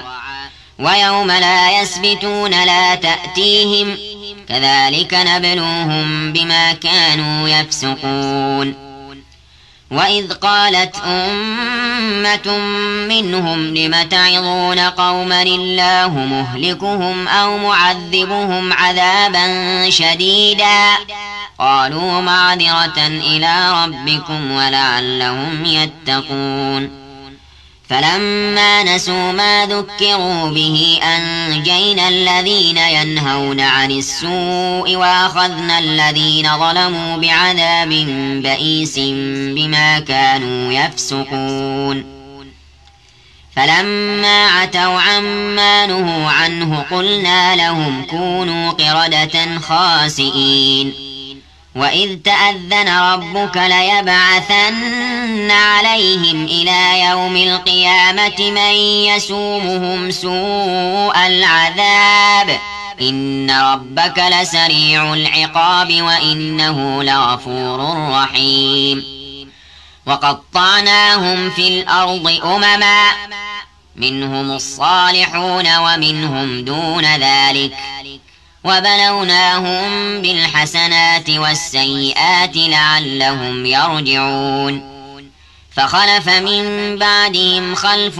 ورثوا الكتاب يأخذون عرض هذا الأدنى ويقولون سيغفر لنا وإن يأتهم عرض مثله يأخذوه ألم يؤخذ عليهم ميثاق الكتاب ألا يقولوا على الله إلا الحق ودرسوا ما فيه والدار الآخرة خير للذين يتقون أفلا تعقلون والذين يمسكون بالكتاب وأقاموا الصلاة إنا لا نضيع أجر المصلحين وإذ نتقنا الجبل فوقهم كأنه ظلة وظنوا أنه واقع بهم خذوا ما آتيناكم بقوة واذكروا ما فيه لعلكم تتقون وإذ أخذ ربك من بني آدم من ظهورهم ذريتهم وأشهدهم على أنفسهم ألست بربكم قالوا بلى شهدنا أن تقولوا يوم القيامة إنا كنا عن هذا غافلين أو تقولوا إنما أشرك آباؤنا من قبل وكنا ذرية من بعدهم أفتهلكنا بما فعل المبطلون وكذلك نفصل الآيات ولعلهم يرجعون واتل عليهم نبأ الذي آتيناه آياتنا فانسلخ منها فأتبعه الشيطان فكان من الغاوين ولو شئنا لرفعناه بها ولكنه أخلد إلى الأرض واتبع هواه فمثله كمثل الكلب إن تحمل عليه يلهث أو تتركه يلهث ذلك مثل القوم الذين كذبوا بآياتنا فاقصص القصص لعلهم يتفكرون ساء مثلا القوم الذين كذبوا بآياتنا وأنفسهم كانوا يظلمون من يهد الله فهو المهتدي ومن يضلل فأولئك هم الخاسرون ولقد ذرأنا لجهنم كثيرا من الجن والإنس لهم قلوب لا يفقهون بها ولهم أعين لا يبصرون بها ولهم آذان لا يسمعون بها أولئك كالأنعام بل هم أضل أولئك هم الغافلون ولله الأسماء الحسنى فادعوه بها وذروا الذين يلحدون في أسمائه سيجزون ما كانوا يعملون وممن خلقنا أمة يهدون بالحق وبه يعدلون والذين كذبوا بآياتنا سنستدرجهم من حيث لا يعلمون وأملي لهم إن كيدي متين أولم يتفكروا ما بصاحبهم من جنة إن هو إلا نذير مبين أولم ينظروا في ملكوت السماوات والأرض وما خلق الله من شيء وأن عسى أن يكون قد اقترب أجلهم فبأي حديث بعده يؤمنون من يضلل الله فلا هادي له ويذرهم في طغيانهم يعمهون يسألونك عن الساعة أيان مرساها قل إنما علمها عند ربي لا يجليها لوقتها إلا هو ثقلت في السماوات والأرض لا تأتيكم إلا بغتة يسألونك كأنك حفي عنها قل إنما علمها عند الله ولكن أكثر الناس لا يعلمون قل لا أملك لنفسي نفعا ولا ضرا إلا ما شاء الله ولو كنت أعلم الغيب لاستكثرت من الخير وما مسني السوء إن أنا إلا نذير وبشير لقوم يؤمنون هو الذي خلقكم من نفس واحدة وجعل منها زوجها ليسكن إليها فلما تغشاها حملت حملا خفيفا فمرت به فلما أثقلت دعوى الله ربهما لئن آتيتنا صالحا لنكونن من الشاكرين فلما آتاهما صالحا جعلا له شركاء فيما آتاهما فتعالى الله عما يشركون أيشركون ما لا يخلق شيئا وهم يخلقون ولا يستطيعون لهم نصرا ولا أنفسهم ينصرون وإن تدعوهم إلى الهدى لا يتبعوكم سواء عليكم أدعوتموهم أم أنتم صامتون إن الذين تدعون من دون الله عباد أمثالكم فادعوهم فليستجيبوا لكم إن كنتم صادقين ألهم أرجل يمشون بها أم لهم أيدي يبطشون بها أم لهم أعين يبصرون بها أم لهم آذان يسمعون بها قل ادعوا شركاءكم ثم كيدون فلا تنظرون إن وليي الله الذي نزل الكتاب وهو يتولى الصالحين والذين تدعون من دونه لا يستطيعون نصركم ولا أنفسهم ينصرون وإن تدعوهم إلى الهدى لا يسمعوا وتراهم ينظرون إليك وهم لا يبصرون خذ العفو وأمر بالعرف وأعرض عن الجاهلين وإما ينزغنك من الشيطان نزغ فاستعذ بالله إنه سميع عليم إن الذين اتقوا إذا مسهم طائف من الشيطان تذكروا فإذا هم مبصرون وإخوانهم يمدونهم في الغي ثم لا يقصرون وإذا لم تأتهم بآية قالوا لولا اجتبيتها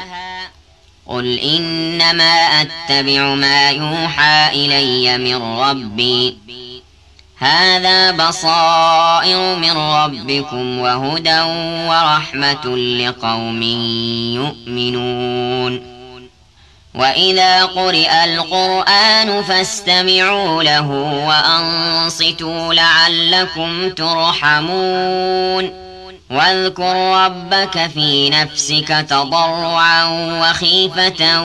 ودون الجهر من القول بالغدو والآصال ولا تكن من الغافلين إن الذين عند ربك لا يستكبرون عن عبادته ويسبحونه وله يسجدون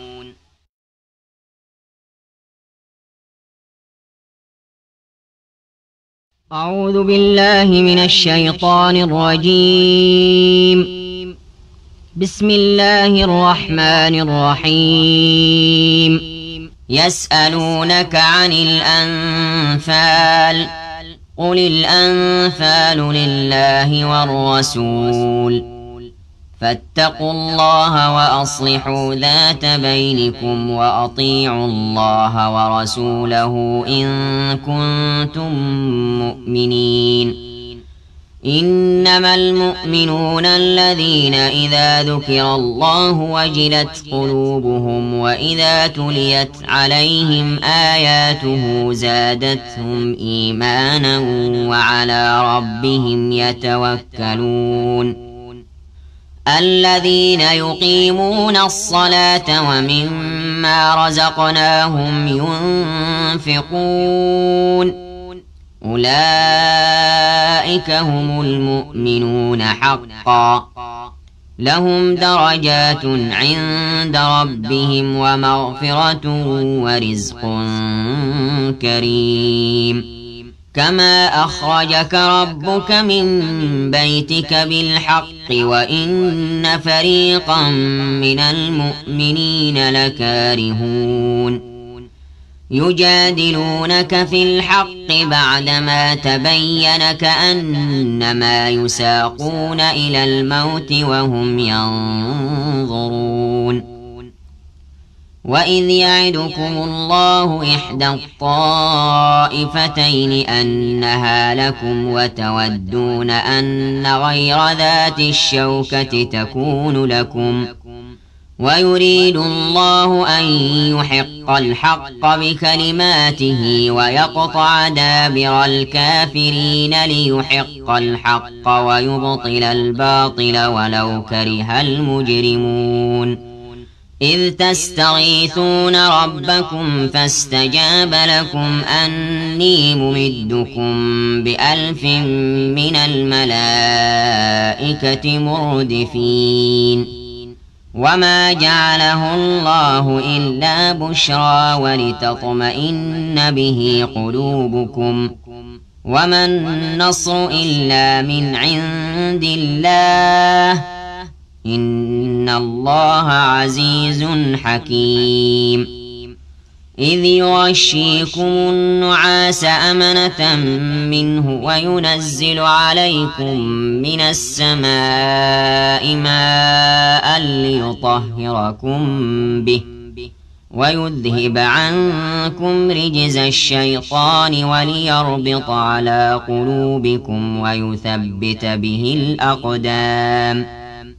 إذ يوحي ربك إلى الملائكة أني معكم فثبتوا الذين آمنوا سألقي في قلوب الذين كفروا الرعب فاضربوا فوق الأعناق واضربوا منهم كل بنان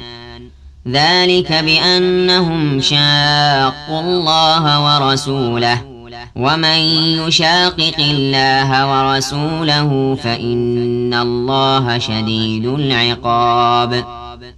ذلكم فذوقوه وأن للكافرين عذاب النار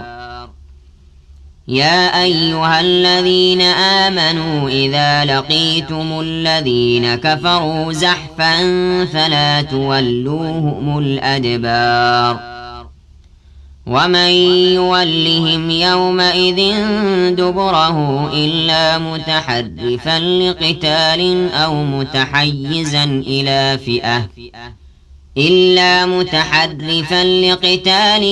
متحيزا إلى فئة فقد باء بغضب من الله ومأواه جهنم وبئس المصير فلم تقتلوهم ولكن الله قتلهم وما رميت إذ رميت ولكن الله رمى وليبلي المؤمنين منه بلاء حسنا إن الله سميع عليم ذلكم وأن الله موهن كيد الكافرين إن تستفتحوا فقد جاءكم الفتح وإن تنتهوا فهو خير لكم وإن تعودوا نعد ولن تغني عنكم فئتكم شيئا ولو كثرت وأن الله مع المؤمنين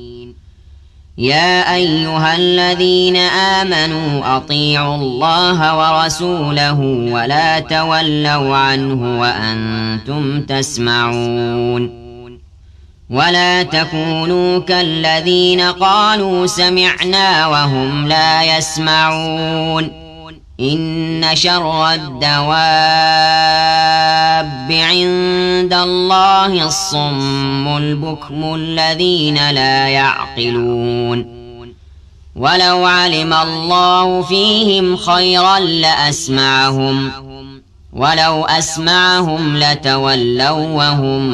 معرضون يا أيها الذين آمنوا استجيبوا لله وللرسول إذا دعاكم لما يحييكم واعلموا أن الله يحول بين المرء وقلبه وأنه إليه تحشرون واتقوا فتنة لا تصيبن الذين ظلموا منكم خاصة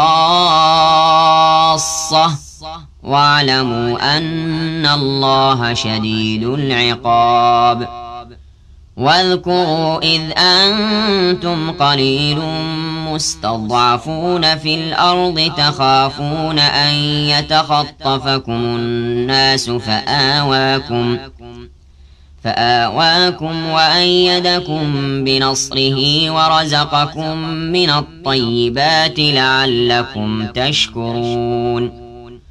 يا أيها الذين آمنوا لا تخونوا الله والرسول وتخونوا أماناتكم وأنتم تعلمون واعلموا أنما أموالكم وأولادكم فتنة وأن الله عنده أجر عظيم يا أيها الذين آمنوا إن تتقوا الله يجعل لكم فرقانا ويكفر عنكم سيئاتكم ويغفر لكم والله ذو الفضل العظيم وإذ يمكر بك الذين كفروا ليثبتوك أو يقتلوك أو يخرجوك ويمكرون ويمكر الله والله خير الماكرين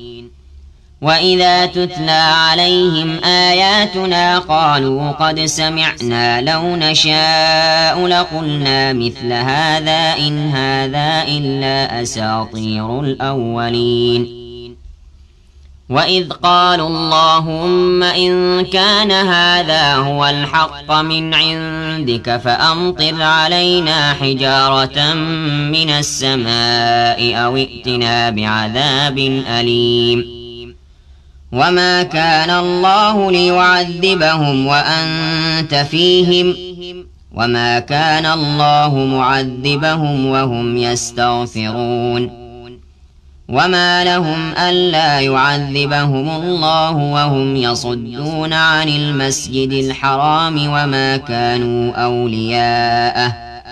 إن أولياؤه إلا المتقون ولكن أكثرهم لا يعلمون وما كان صلاتهم عند البيت إلا مكاء وتصدية فذوقوا العذاب بما كنتم تكفرون إن الذين كفروا ينفقون أموالهم ليصدوا عن سبيل الله فسينفقونها ثم تكون عليهم حسرة ثم يغلبون والذين كفروا إلى جهنم يحشرون ليميز الله الخبيث من الطيب ويجعل الخبيث بعضه على بعض فيركمه جميعا فيجعله في جهنم أولئك هم الخاسرون قل للذين كفروا إن ينتهوا يغفر لهم ما قد سلف وإن يعودوا فقد مضت سنة الأولين وقاتلوهم حتى لا تكون فتنة ويكون الدين كله لله فإن انتهوا فإن الله بما يعملون بصير وإن تولوا فاعلموا أن الله مولاكم نعم المولى ونعم النصير واعلموا أنما غنمتم من شيء فأن لله خمسه وللرسول ولذي القربى واليتامى والمساكين وابن السبيل إن كنتم آمنتم بالله وما أنزلنا على عبدنا يوم الفرقان يوم التقى الجمعان والله على كل شيء قدير إذ أنتم بالعدوة الدنيا وهم بالعدوة القصوى والركب أسفل منكم ولو تواعدتم لاختلفتم في الميعاد ولكن ليقضي الله أمرا كان مفعولا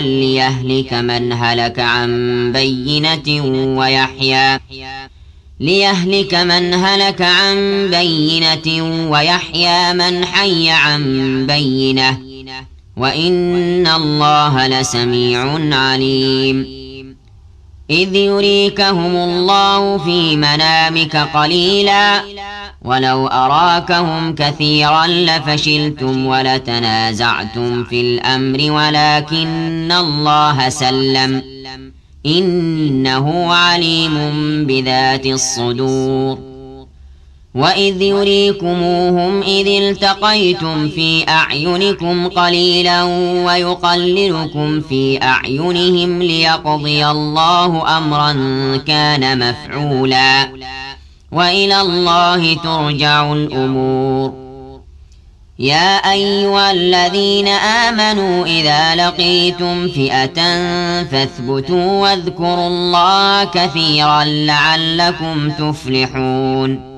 وأطيعوا الله ورسوله ولا تنازعوا فتفشلوا وتذهب ريحكم واصبروا إن الله مع الصابرين ولا تكونوا كالذين خرجوا من ديارهم بطرا ورئاء الناس ويصدون عن سبيل الله والله بما يعملون محيط وإذ زين لهم الشيطان أعمالهم وقال لا غالب لكم اليوم من الناس وإني جار لكم فلما تراءت الفئتان نكص على عقبيه وقال إني بريء منكم إني أرى ما لا ترون إني أخاف الله والله شديد العقاب إذ يقول المنافقون والذين في قلوبهم مرض غر هؤلاء دينهم ومن يتوكل على الله فإن الله عزيز حكيم. ولو ترى إذ يتوفى الذين كفروا الملائكة يضربون وجوههم وأدبارهم وذوقوا عذاب الحريق ذلك بما قدمت أيديكم وأن الله ليس بظلام للعبيد. كدأب آل فرعون والذين من قبلهم كفروا بآيات الله فأخذهم الله بذنوبهم إن الله قوي شديد العقاب. ذلك بأن الله لم يك مغيرا نعمة أنعمها على قوم حتى يغيروا ما بأنفسهم وأن الله سميع عليم. كدأب آل فرعون والذين من قبلهم كذبوا بآيات ربهم فأهلكناهم بذنوبهم وأغرقنا آل فرعون وكل كانوا ظالمين. إن شر الدواب عند الله الذين كفروا فهم لا يؤمنون. الذين عاهدت منهم ثم ينقضون عهدهم في كل مرة وهم لا يتقون. فإما تثقفنهم في الحرب فشرد بهم من خلفهم لعلهم يذكرون. وإما تخافن من قوم خيانة فانبذ إليهم على سواء إن الله لا يحب الخائنين. ولا يحسبن الذين كفروا سبقوا إنهم لا يعجزون.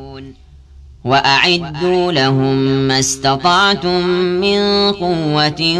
ومن رباط الخيل ترهبون به عدو الله وعدوكم وآخرين من دونهم لا تعلمونهم الله يعلمهم. وما تنفقوا من شيء في سبيل الله يوفى إليكم وأنتم لا تظلمون. وإن جنحوا للسلم فاجنح لها وتوكل على الله إنه هو السميع العليم. وإن يريدوا أن يخدعوك فإن حسبك الله هو الذي أيدك بنصره وبالمؤمنين وألف بين قلوبهم. لو أنفقت ما في الأرض جميعا ما ألفت بين قلوبهم ولكن الله ألف بينهم إنه عزيز حكيم. يا أيها النبي حسبك الله ومن اتبعك من المؤمنين. يا أيها النبي حرض المؤمنين على القتال إن يكن منكم 20 صابرون يغلبوا 200 وإن يكن منكم 100 يغلبوا 1000 من الذين كفروا بأنهم قوم لا يفقهون. الآن خفف الله عنكم وعلم أن فيكم ضعفا فإن يكن منكم 100 صابرة يغلبوا 200 وإن يكن منكم 1000 يغلبوا 2000 بإذن الله والله مع الصابرين. ما كان لنبي أن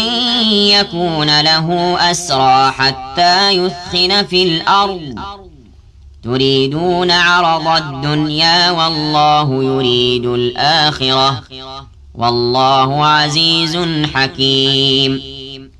لولا كتاب من الله سبق لمسكم فيما أخذتم عذاب عظيم فكلوا مما غنمتم حلالا طيبا واتقوا الله إن الله غفور رحيم. يا أيها النبي قل لمن في أيديكم من الأسرى إن يعلم الله في قلوبكم خيرا يؤتكم خيرا مما أخذ منكم ويغفر لكم والله غفور رحيم. وإن يريدوا خيانتك فقد خانوا الله من قبل فأمكن منهم والله عليم حكيم. إن الذين آمنوا وهاجروا وجاهدوا بأموالهم وأنفسهم في سبيل الله والذين آووا ونصروا أولئك بعضهم أولياء بعض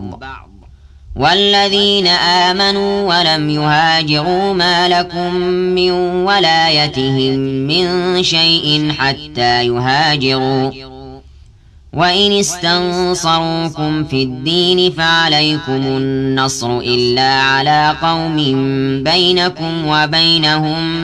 ميثاق والله بما تعملون بصير. والذين كفروا بعضهم أولياء بعض إلا تفعلوه تكن فتنة في الأرض وفساد كبير. والذين آمنوا وهاجروا وجاهدوا في سبيل الله والذين آووا ونصروا أولئك هم المؤمنون حقا لهم مغفرة ورزق كريم. والذين آمنوا من بعد وهاجروا وجاهدوا معكم فأولئك منكم وأولو الأرحام بعضهم أولى ببعض في كتاب الله إن الله بكل شيء عليم. براءة من الله ورسوله إلى الذين عاهدتم من المشركين فسيحوا في الأرض 4 أشهر واعلموا أنكم غير معجز الله وأن الله مخزي الكافرين. وأذان من الله ورسوله إلى الناس يوم الحج الأكبر أن الله بريء من المشركين ورسوله فإن تبتم فهو خير لكم وإن توليتم فاعلموا أنكم غير معجز الله وبشر الذين كفروا بعذاب أليم. إلا الذين عاهدتم من المشركين ثم لم ينقصوكم شيئا ولم يظاهروا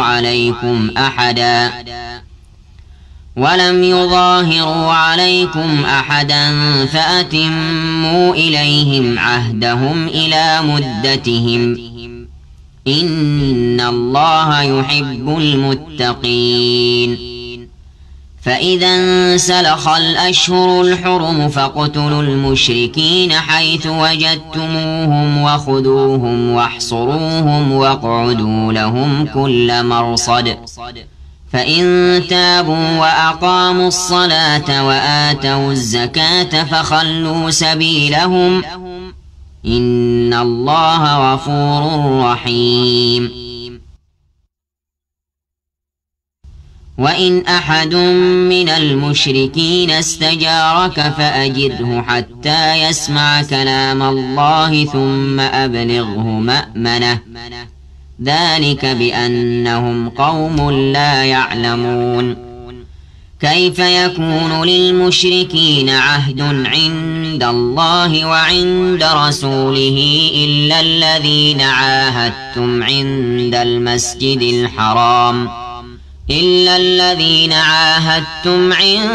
المسجد الحرام فما استقاموا لكم فاستقيموا لهم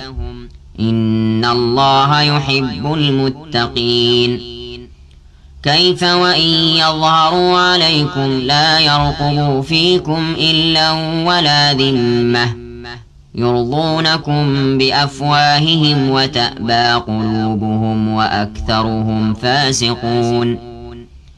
اشتروا بآيات الله ثمنا قليلا فصدوا عن سبيله إنهم ساء ما كانوا يعملون. لا يرقبون في مؤمن إلا ولا ذمة وأولئك هم المعتدون. فإن تابوا وأقاموا الصلاة وآتوا الزكاة فإخوانكم في الدين ونفصل الآيات لقوم يعلمون. وإن نكثوا أيمانهم من بعد عهدهم وطعنوا في دينكم فقاتلوا أئمة الكفر إنهم لا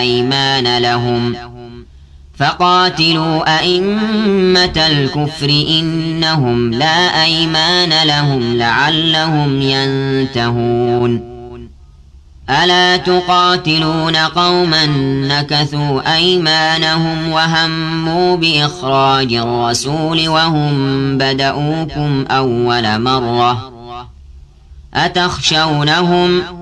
فالله أحق أن تخشوه إن كنتم مؤمنين. قاتلوهم يعذبهم الله بأيديكم ويخزهم وينصركم عليهم ويشف صدور قوم مؤمنين ويذهب غيظ قلوبهم ويتوب الله على من يشاء والله عليم حكيم. أم حسبتم أن تتركوا ولما يعلم الله الذين جاهدوا منكم ولم يتخذوا من دون الله ولا رسوله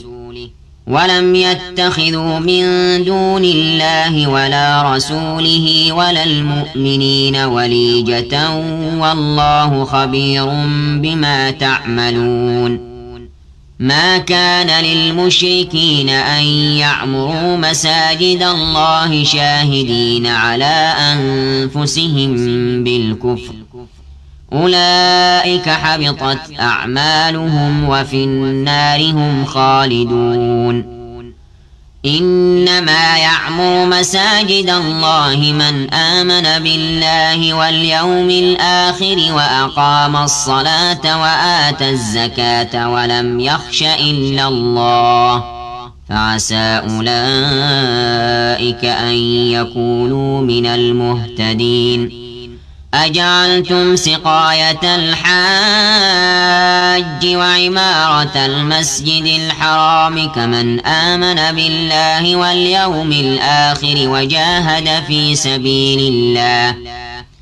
لا يستوون عند الله والله لا يهدي القوم الظالمين.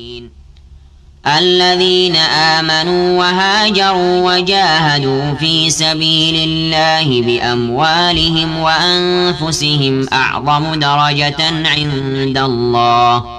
وأولئك هم الفائزون. يبشرهم ربهم برحمة منه ورضوان وجنات لهم فيها نعيم مقيم خالدين فيها أبدا إن الله عنده أجر عظيم.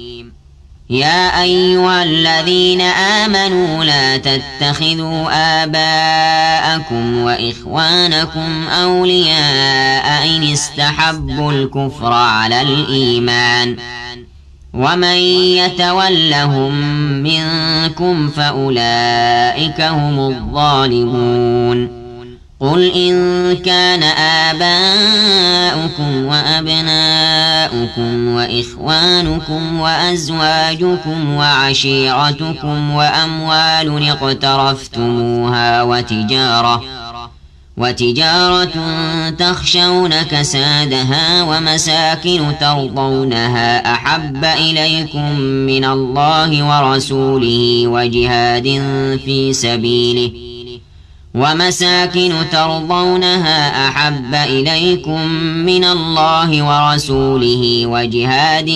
في سبيله فتربصوا حتى يأتي الله بأمره والله لا يهدي القوم الفاسقين. لقد نصركم الله في مواطن كثيرة ويوم حنين إذ أعجبتكم كثرتكم فلم تغن عنكم شيئا وضاقت عليكم الأرض بما رحبت ثم وليتم مدبرين. ثم أنزل الله سكينته على رسوله وعلى المؤمنين وأنزل جنودا لم تروها وعذب الذين كفروا وذلك جزاء الكافرين.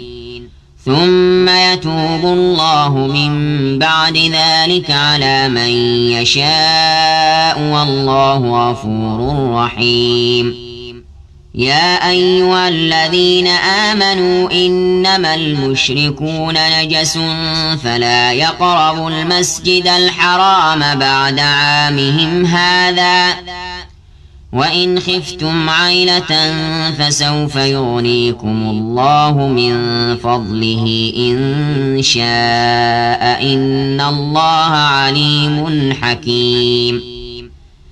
قاتلوا الذين لا يؤمنون بالله ولا باليوم الآخر ولا يحرمون ما حرم الله ورسوله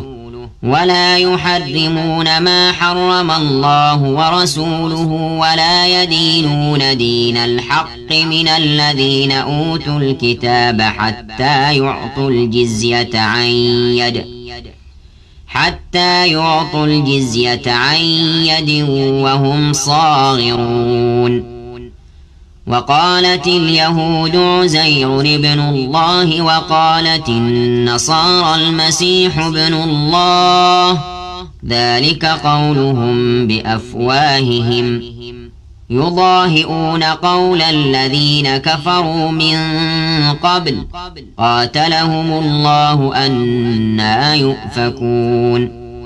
اتخذوا أحبارهم ورهبانهم أربابا من دون الله والمسيح ابن مريم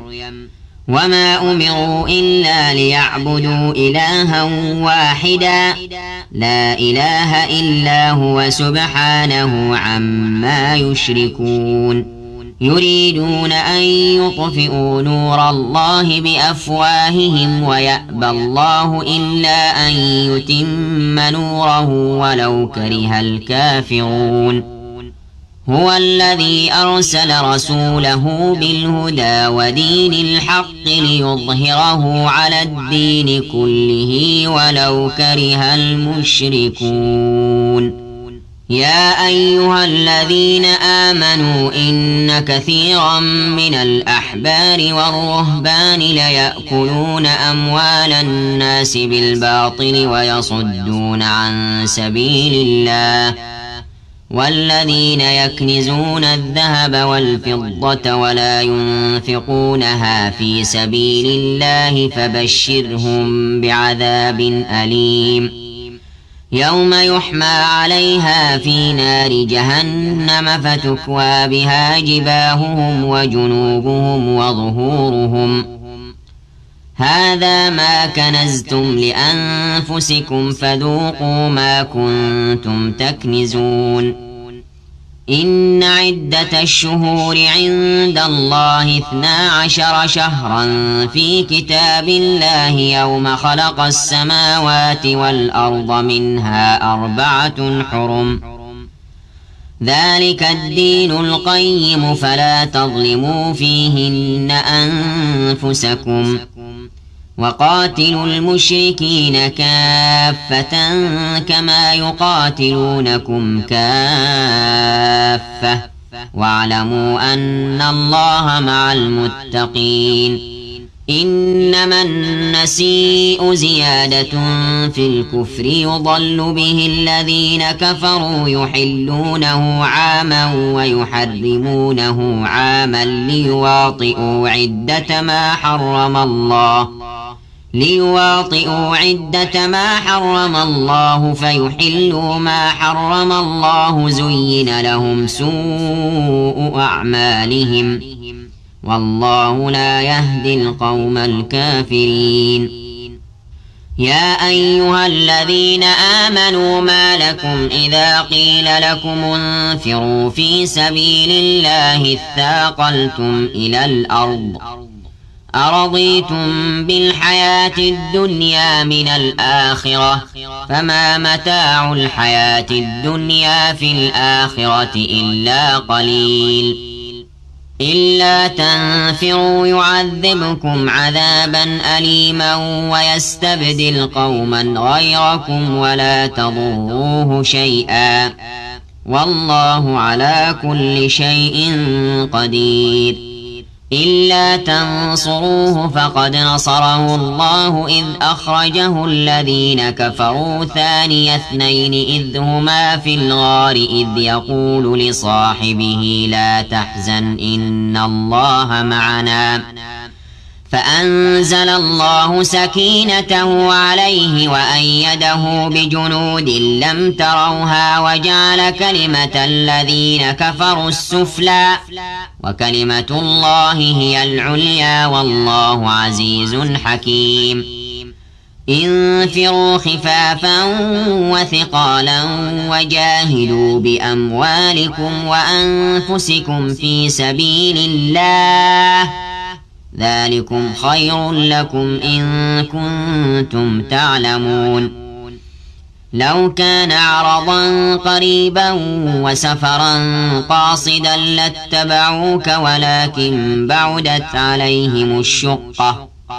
وسيحلفون بالله لو استطعنا لخرجنا معكم يهلكون أنفسهم والله يعلم إنهم لكاذبون. عفى الله عنك لم أذنت لهم حتى يتبين لك الذين صدقوا وتعلم الكاذبين. لا يستأذنك الذين يؤمنون بالله واليوم الآخر أن يجاهدوا بأموالهم وأنفسهم والله عليم بالمتقين. إنما يستأذنك الذين لا يؤمنون بالله واليوم الآخر وارتابت قلوبهم فهم في ريبهم يترددون. ولو أرادوا الخروج لأعدوا له عدة ولكن كره الله بعاثهم فثبطهم وقيل اقعدوا مع القاعدين. لو خرجوا فيكم ما زادوكم إلا خبالا ولأوضعوا خلالكم يبغونكم الفتنة وفيكم سماعون لهم والله عليم بالظالمين. لقد ابتغوا الفتنة من قبل وقلبوا لك الأمور حتى جاء الحق وظهر أمر الله وهم كارهون. ومنهم من يقول ائذن لي ولا تفتني ألا في الفتنة سقطوا وإن جهنم لمحيطة بالكافرين. إن تصبك حسنة تسؤهم وإن تصبك مصيبة يقولوا قد أخذنا أمرنا من قبل ويتولوا وهم فرحون. قل لن يصيبنا إلا ما كتب الله لنا هو مولانا وعلى الله فليتوكل المؤمنون. قل هل تربصون بنا إلا إحدى الحسنيين ونحن نتربص بكم أن يصيبكم الله بعذاب من عنده أو بأيدينا فتربصوا إنا معكم متربصون. قل أنفقوا طوعا أو كرها لن يتقبل منكم إنكم كنتم قوما فاسقين. وما منعهم أن تقبل منهم نفقاتهم إلا أنهم كفروا بالله وبرسوله ولا يأتون الصلاة إلا وهم كسالى ولا ينفقون إلا وهم كارهون. فلا تعجبك أموالهم ولا أولادهم إنما يريد الله ليعذبهم بها في الحياة الدنيا وتزهق أنفسهم وهم كافرون. ويحلفون بالله إنهم لمنكم وما هم منكم ولكنهم قوم يفرقون. لو يجدون ملجأ أو مغارات أو مدخلا لولوا إليه وهم يجمحون. ومنهم من يلمزك في الصدقات فإن أعطوا منها رضوا وإن لم يعطوا منها إذا هم يسخطون. ولو أنهم رضوا ما آتاهم الله ورسوله وقالوا حسبنا الله سيؤتينا الله من فضله ورسوله إنا إلى الله راغبون. إنما الصدقات للفقراء والمساكين والعاملين عليها والمؤلفة قلوبهم وفي الرقاب والغارمين وفي سبيل الله وابن السبيل فريضة من الله والله عليم حكيم. ومنهم الذين يؤذون النبي ويقولون هو أذن قل أذن خير لكم يؤمن بالله ويؤمن للمؤمنين ورحمة للذين آمنوا منكم والذين يؤذون رسول الله لهم عذاب أليم. يحلفون بالله لكم ليرضوكم والله ورسوله أحق أن يرضوه إن كانوا مؤمنين. ألم يعلموا أنه من يحادد الله ورسوله فأن له نار جهنم خالدا فيها ذلك الخزي العظيم. يحذر المنافقون أن تنزل عليهم سورة تنبئهم بما في قلوبهم قل استهزئوا إن الله مخرج ما تحذرون. ولئن سألتهم ليقولن إنما كنا نخوض ونلعب قل أبالله وآياته ورسوله كنتم تستهزئون. لا تعتذروا قد كفرتم بعد إيمانكم إن نعف عن طائفة منكم نعذب طائفة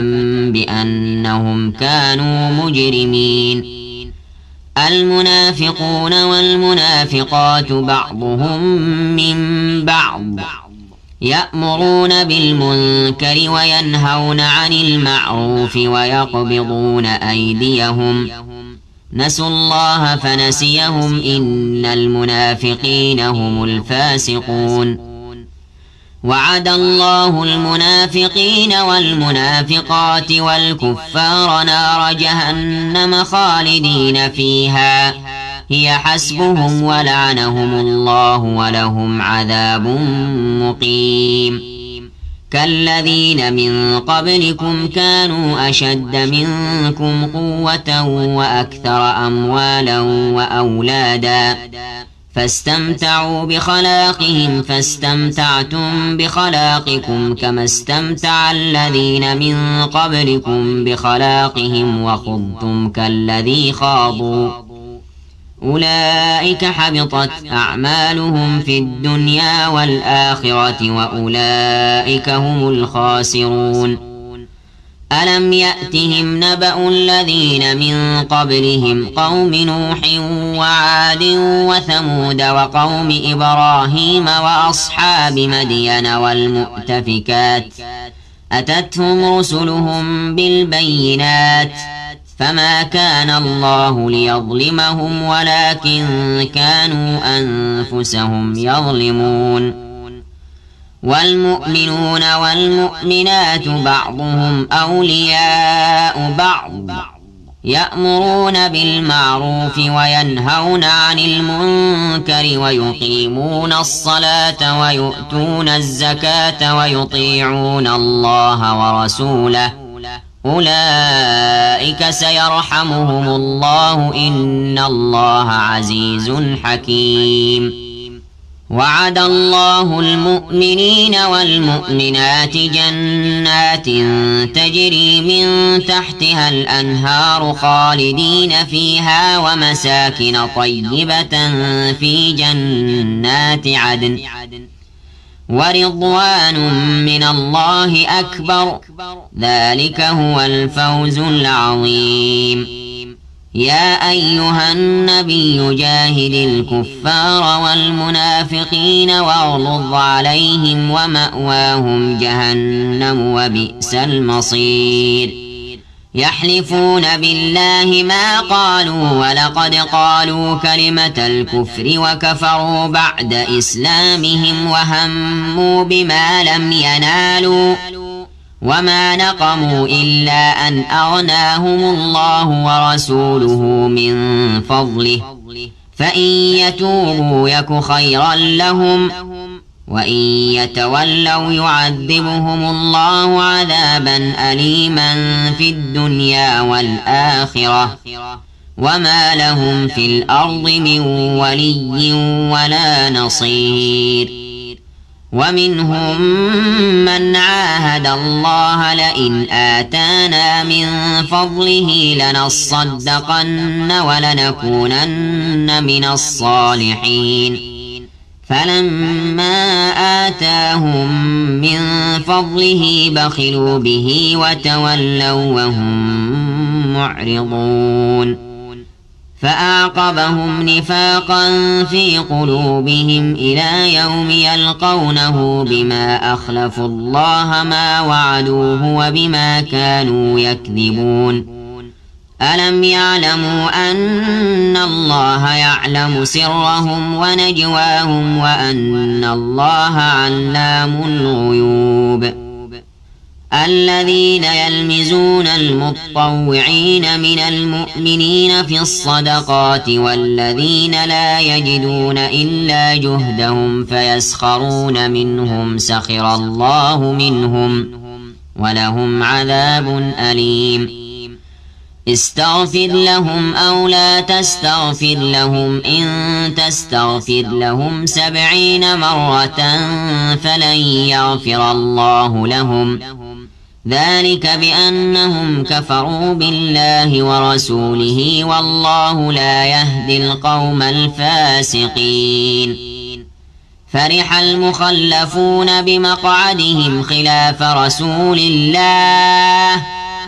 وكرهوا أن يجاهدوا بأموالهم وأنفسهم في سبيل الله وقالوا لا تنفروا في الحر قل نار جهنم أشد حرا لو كانوا يفقهون فليضحكوا قليلا وليبكوا كثيرا جزاء بما كانوا يكسبون فإن رجعك الله إلى طائفة منهم فاستأذنوك للخروج فقل لن تخرجوا معي أبدا ولن تقاتلوا معي عدوا إنكم رضيتم بالقعود أول مرة فاقعدوا مع الخالفين ولا تصل على أحد منهم مات أبدا ولا تقم على قبره إنهم كفروا بالله ورسوله وماتوا وهم فاسقون ولا تعجبك أموالهم وأولادهم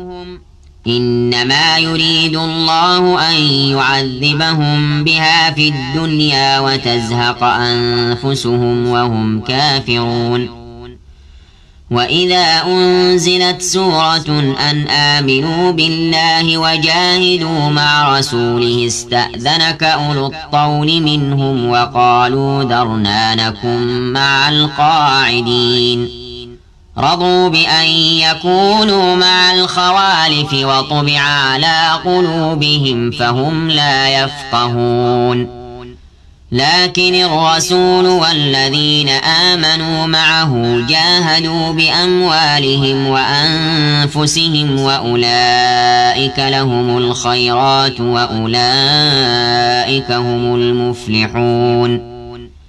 أعد الله لهم جنات تجري من تحتها الأنهار خالدين فيها ذلك الفوز العظيم.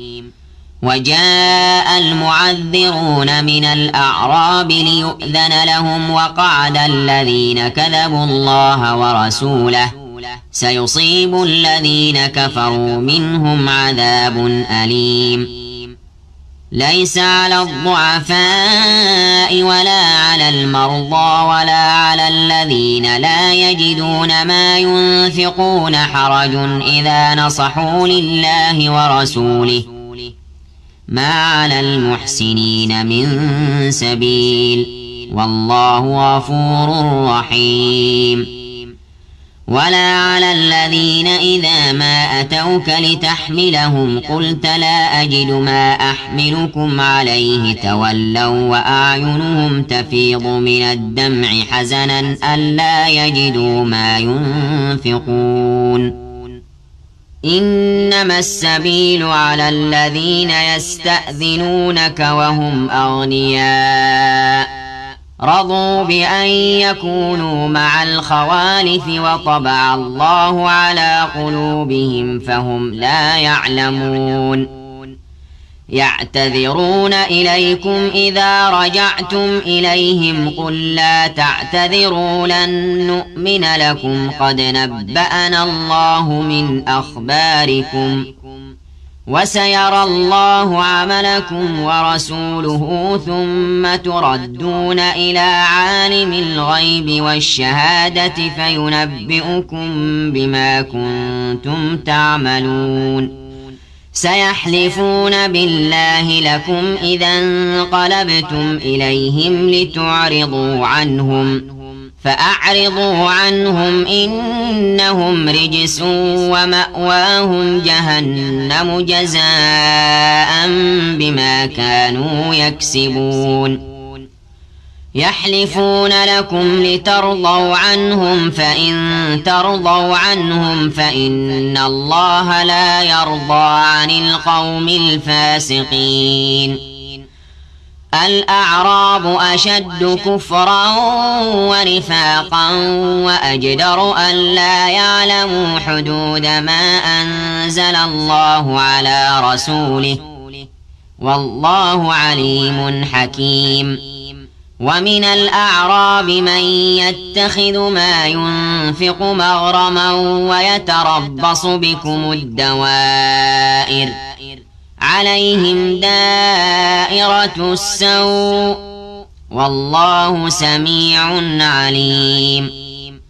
ومن الأعراب من يؤمن بالله واليوم الآخر ويتخذ ما ينفق قربات عند الله وصلوات الرسول ألا إنها قربة لهم سيدخلهم الله في رحمته إن الله غفور رحيم.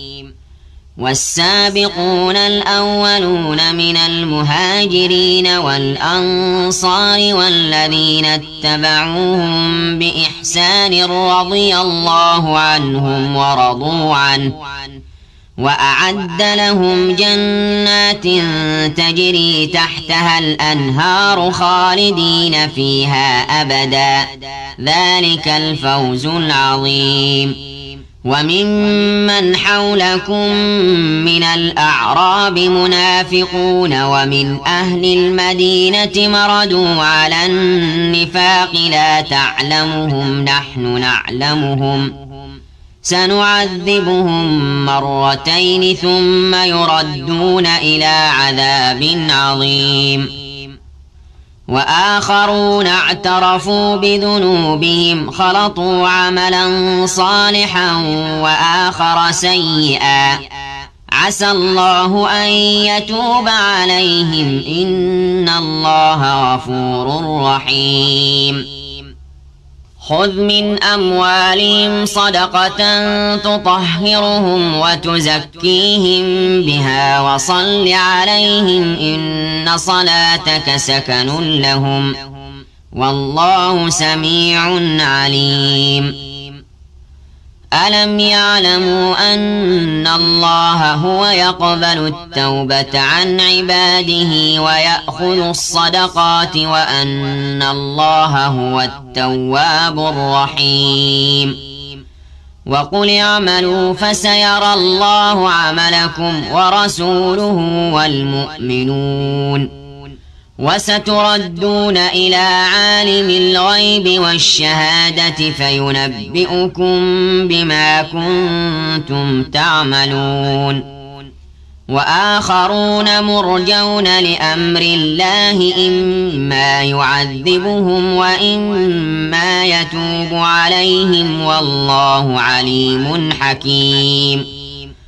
والذين اتخذوا مسجدا ضرارا وكفرا وتفريقا بين المؤمنين وإرصادا لمن حارب الله ورسوله من قبل وليحلفن إن أردنا إلا الحسنى والله يشهد إنهم لكاذبون لا تقم فيه أبدا لمسجد أسس على التقوى من أول يوم أحق أن تقوم فيه رجال يحبون أن يتطهروا والله يحب المطهرين أفمن أسس بنيانه على تقوى من الله ورضوان خير أم من أسس بنيانه على شفا جرف هار أمن أسس بنيانه على شفا جرف هار فانهار به في نار جهنم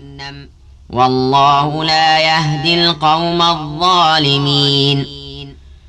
لا يزال بنيانهم الذي بنوا ريبة في قلوبهم إلا أن تقطع قلوبهم والله عليم حكيم إن الله اشترى من المؤمنين أنفسهم وأموالهم بأن لهم الجنة يقاتلون في سبيل الله فيقتلون ويقتلون وعدا عليه حقا في التوراة والإنجيل والقرآن ومن أوفى بعهده من الله فاستبشروا ببيعكم الذي بايعتم به وذلك هو الفوز العظيم التائبون العابدون الحامدون السائحون الراكعون الساجدون الآمرون بالمعروف والناهون عن المنكر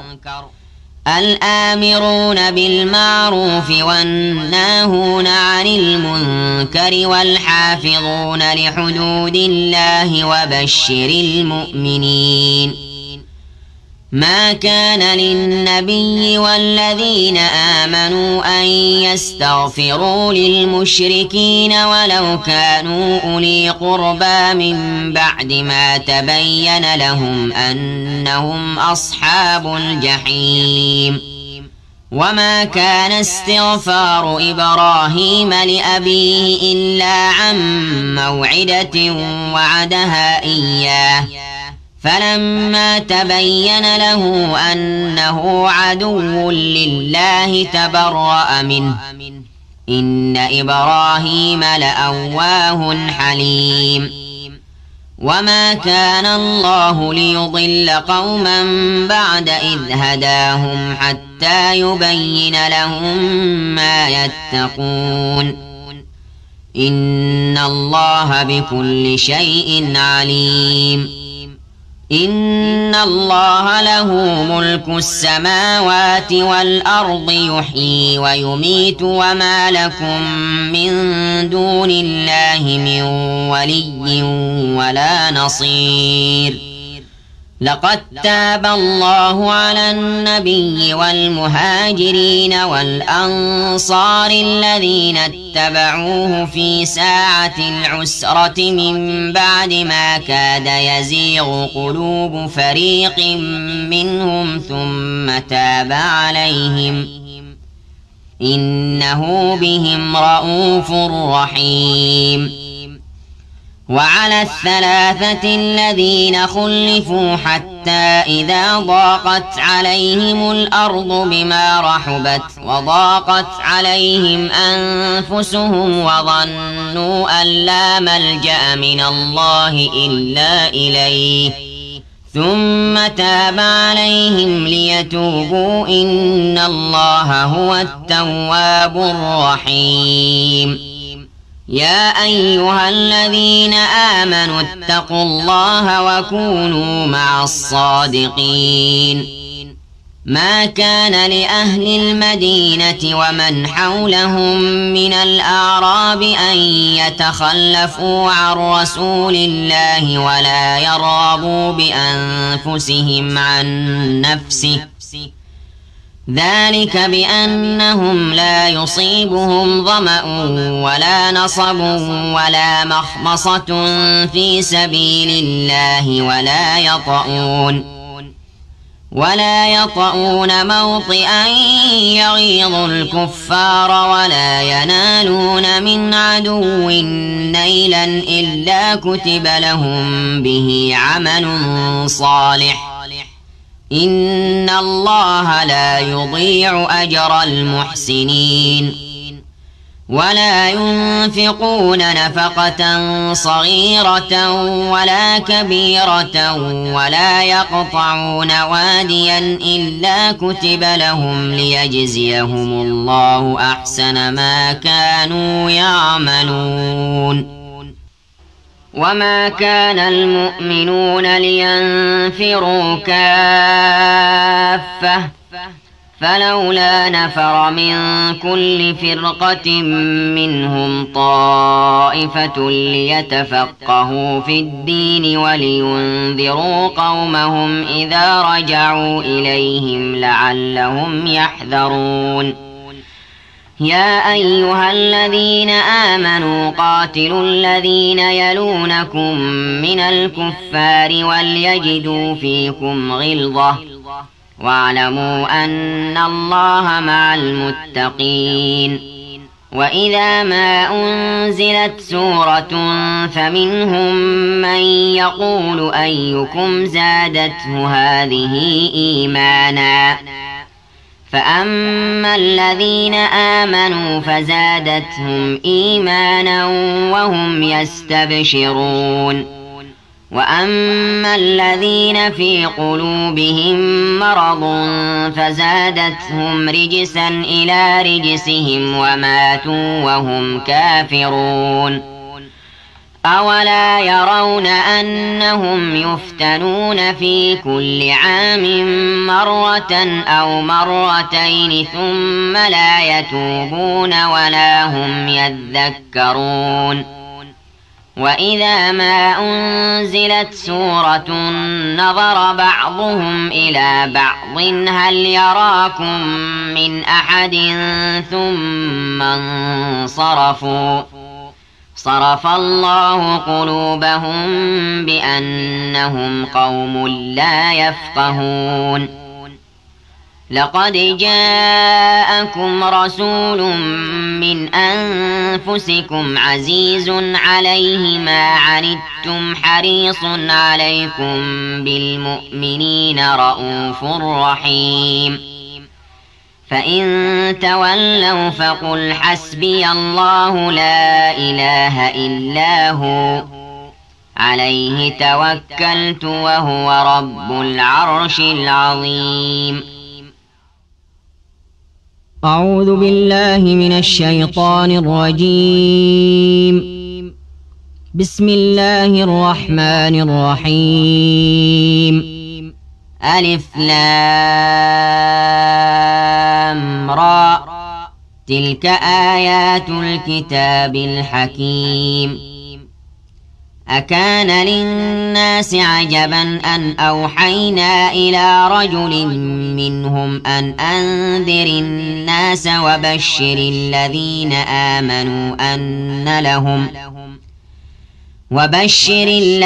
آمنوا أن لهم قدم صدق عند ربهم. قال الكافرون إن هذا لساحر مبين. إن ربكم الله الذي خلق السماوات والأرض في 6 أيام ثم استوى على العرش يدبر الأمر ما من شفيع إلا من بعد إذنه ذلكم الله ربكم فاعبدوه أفلا تذكرون. إليه مرجعكم جميعا وعد الله حقا إنه يبدأ الخلق ثم يعيده ليجزي الذين آمنوا وعملوا الصالحات بالقسط والذين كفروا لهم شراب من حميم وعذاب أليم بما كانوا يكفرون. هو الذي جعل الشمس ضياء والقمر نورا وقدره منازل لتعلموا عدد السنين والحساب. ما خلق الله ذلك إلا بالحق يفصل الآيات لقوم يعلمون. إن في اختلاف الليل والنهار وما خلق الله في السماوات والأرض لآيات لقوم يتقون. إن الذين لا يرجون لقاءنا ورضوا بالحياة الدنيا واطمأنوا بها والذين هم عن آياتنا غافلون أولئك مأواهم النار بما كانوا يكسبون. إن الذين آمنوا وعملوا الصالحات يهديهم ربهم بإيمانهم تجري من تحتهم الأنهار في جنات النعيم دعواهم فيها سبحانك اللهم وتحيتهم فيها سلام وآخر دعواهم أن الحمد لله رب العالمين. ولو يعجل الله للناس الشر استعجالهم بالخير لقضي إليهم أجلهم فنذر الذين لا يرجون لقاءنا في طغيانهم يعمهون. وإذا مس الإنسان الضر دعانا لجنبه أو قاعدا أو قائما فلما كشفنا عنه ضره مر كأن لم يدعنا إلى ضر مسه كذلك زين للمسرفين ما كانوا يعملون. ولقد أهلكنا القرون من قبلكم لما ظلموا وجاءتهم رسلهم بالبينات وما كانوا ليؤمنوا كذلك نجزي القوم المجرمين ثم جعلناكم خلائف في الأرض من بعدهم لننظر كيف تعملون وإذا تتلى عليهم آياتنا بينات قال الذين لا يرجون لقاء نأت بقرآن غير هذا أو بدله قل ما يكون لي أن أبدله من تلقاء نفسي إن أتبع إلا ما يوحى إلي إني أخاف إن عصيت ربي عذاب يوم عظيم قل لو شاء الله ما تلوته عليكم ولا أدراكم به فقد لبثت فيكم عمرا من قبله أفلا تعقلون فمن أظلم ممن افترى على الله كذبا أو كذب بآياته إنه لا يفلح المجرمون ويعبدون من دون الله ما لا يضرهم ولا ينفعهم ويقولون هؤلاء شفعاؤنا عند الله قل أتنبئون الله بما لا يعلم في السماوات ولا في الأرض سبحانه وتعالى عما يشركون وما كان الناس إلا أمة واحدة فاختلفوا ولولا كلمة سبقت من ربك لقضي بينهم فيما فيه يختلفون ويقولون لولا أنزل عليه آية من ربه فقل إنما الغيب لله فانتظروا إني معكم من المنتظرين وإذا أذقنا الناس رحمة من بعد ضراء مستهم إذا لهم مكر في آياتنا قل الله أسرع مكرا إن رسلنا يكتبون ما تمكرون هو الذي يسيركم في البر والبحر حتى إذا كنتم في الفلك وجرين بهم بريح طيبة وفرحوا بها جاءتها ريح عاصف وجاءهم الموج من كل مكان وظنوا أنهم أحيط بهم دعوا الله مخلصين له الدين لئن أنجيتنا من هذه لنكونن من الشاكرين فلما أنجاهم إذا هم يبغون في الأرض بغير الحق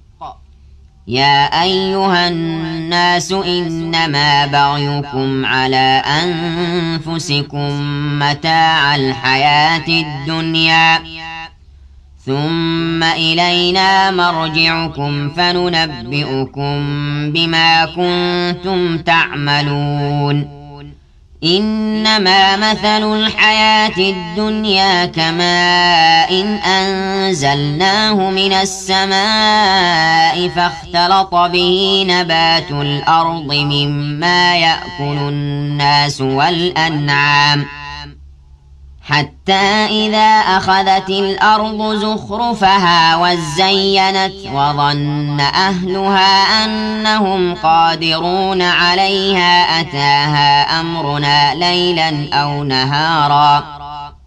أتاها أمرنا ليلا أو نهارا فجعلناها حصيدا كأن لم تغن بالأمس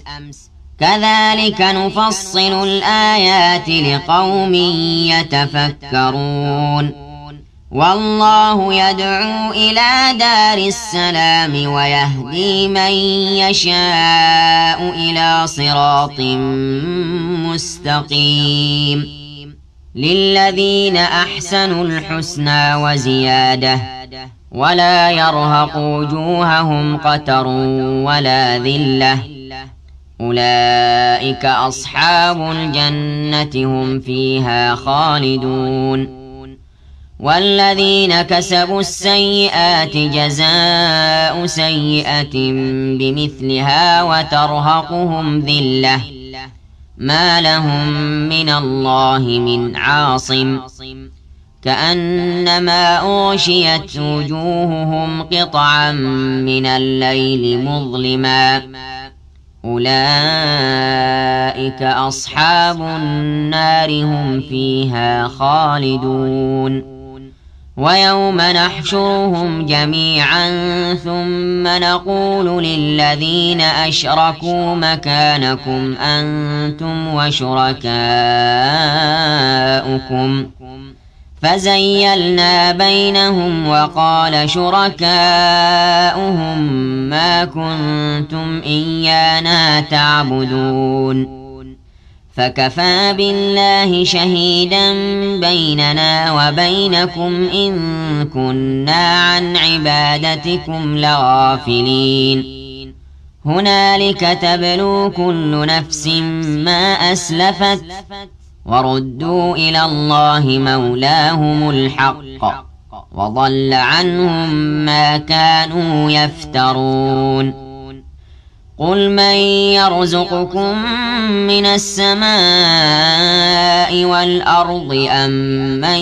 يملك السمع والأبصار ومن يخرج الحي من الميت ويخرج الميت من الحي ومن يدبر الأمر فسيقولون الله فقل أفلا تتقون فذلكم الله ربكم الحق فماذا بعد الحق إلا الضلال فأنى تصرفون كذلك حقت كلمة ربك على الذين فسقوا أنهم لا يؤمنون قل هل من شركائكم من يبدأ الخلق ثم يعيده قل الله يبدأ الخلق ثم يعيده فأنى تؤفكون قل هل من شركائكم من يهدي إلى الحق قل الله يهدي للحق أفمن يهدي إلى الحق أحق أن يتبع أم من لا يهدي إلا أن يهدى فما لكم كيف تحكمون وما يتبع أكثرهم إلا ظنا إن الظن لا يغني من الحق شيئا إن الله عليم بما يفعلون وما كان هذا القرآن أن يفترى من دون الله ولكن تصديق الذي بين يديه وتفصيل الكتاب لا ريب فيه من رب العالمين أم يقولون افتراه قل فأتوا بسورة مثله وادعوا من استطعتم من دون الله إن كنتم صادقين بل كذبوا بما لم يحيطوا بعلمه ولما يأتهم تأويله كذلك كذب الذين من قبلهم فانظر كيف كان عاقبة الظالمين ومنهم من يؤمن به ومنهم من لا يؤمن به وربك أعلم بالمفسدين وإن كذبوك فقل لي عملي ولكم عملكم أنتم بريئون مما أعمل وأنا بريء مما تعملون ومنهم من يستمعون إليك أفأنت تسمع الصم ولو كانوا لا يعقلون ومنهم من ينظر إليك أفأنت تهدي العمي ولو كانوا لا يبصرون إن الله لا يظلم الناس شيئا ولكن الناس أنفسهم يظلمون ويوم يحشرهم كأن لم يلبثوا إلا ساعة من النهار يتعارفون بينهم قد خسر الذين كذبوا بلقاء الله وما كانوا مهتدين وإما نرينك بعض الذي نعدهم أو نتوفينك فإلينا مرجعهم ثم الله شهيد على ما يفعلون ولكل أمة رسول فإذا جاء رسولهم قضي بينهم بالقسط وهم لا يظلمون ويقولون متى هذا الوعد إن كنتم صادقين قل لا أملك لنفسي ضرا ولا نفعا إلا ما شاء الله لكل أمة أجل إذا جاء أجلهم فلا يستأخرون ساعة ولا يستقدمون قل أرأيتم إن أتاكم عذابه بياتا أو نهارا ماذا يستعجل منه المجرمون أثم إذا ما وقع آمنتم به الآن وقد كنتم به تستعجلون ثم قيل للذين ظلموا ذوقوا عذاب الخلد هل تجزون إلا بما كنتم تكسبون ويستنبئونك أحق هو قل إي وربي إنه لحق وما أنتم بمعجزين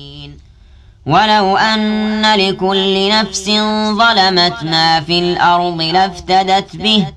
وأسروا الندامة لما رأوا العذاب وقضي بينهم بالقسط وهم لا يظلمون ألا إن لله ما في السماوات والأرض ألا إن وعد الله حق ولكن أكثرهم لا يعلمون هو يحيي ويميت وإليه ترجعون يا أيها الناس قد جاءتكم موعظة من ربكم وشفاء لما في الصدور وهدى ورحمة للمؤمنين قل بفضل الله وبرحمته فبذلك فليفرحوا هو خير مما يجمعون قل أرأيتم ما أنزل الله لكم من رزق فجعلتم منه حراما وحلالا قل الله أذن لكم أم على الله تفترون وما ظن الذين يفترون على الله الكذب يوم القيامة إن الله لذو فضل على الناس ولكن أكثرهم لا يشكرون وما تكون في شأن وما تتلو منه من قرآن مل إلا كنا عليكم شهودا إذ تفيضون فيه وما يعزب عن ربك من مثقال ذرة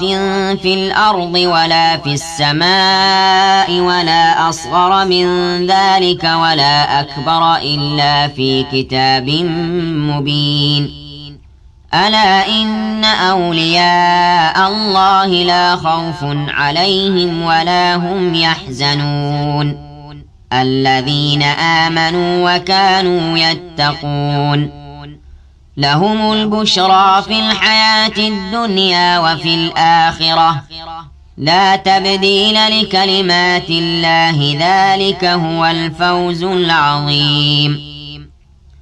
ولا يحزنك قولهم إن العزة لله جميعا هو السميع العليم ألا إن لله من في السماوات ومن في الأرض وما يتبع الذين يدعون من دون الله شركاء إن يتبعون إلا الظن وإن هم إلا يخرصون هو الذي جعل لكم الليل لتسكنوا فيه والنهار مبصرا إن في ذلك لآيات لقوم يسمعون قالوا اتخذ الله ولدا سبحانه هو الغني له ما في السماوات وما في الأرض إن عندكم من سلطان بهذا أتقولون على الله ما لا تعلمون قل إن الذين يفترون على الله الكذب لا يفلحون متاع في الدنيا ثم إلينا مرجعهم ثم نذيقهم العذاب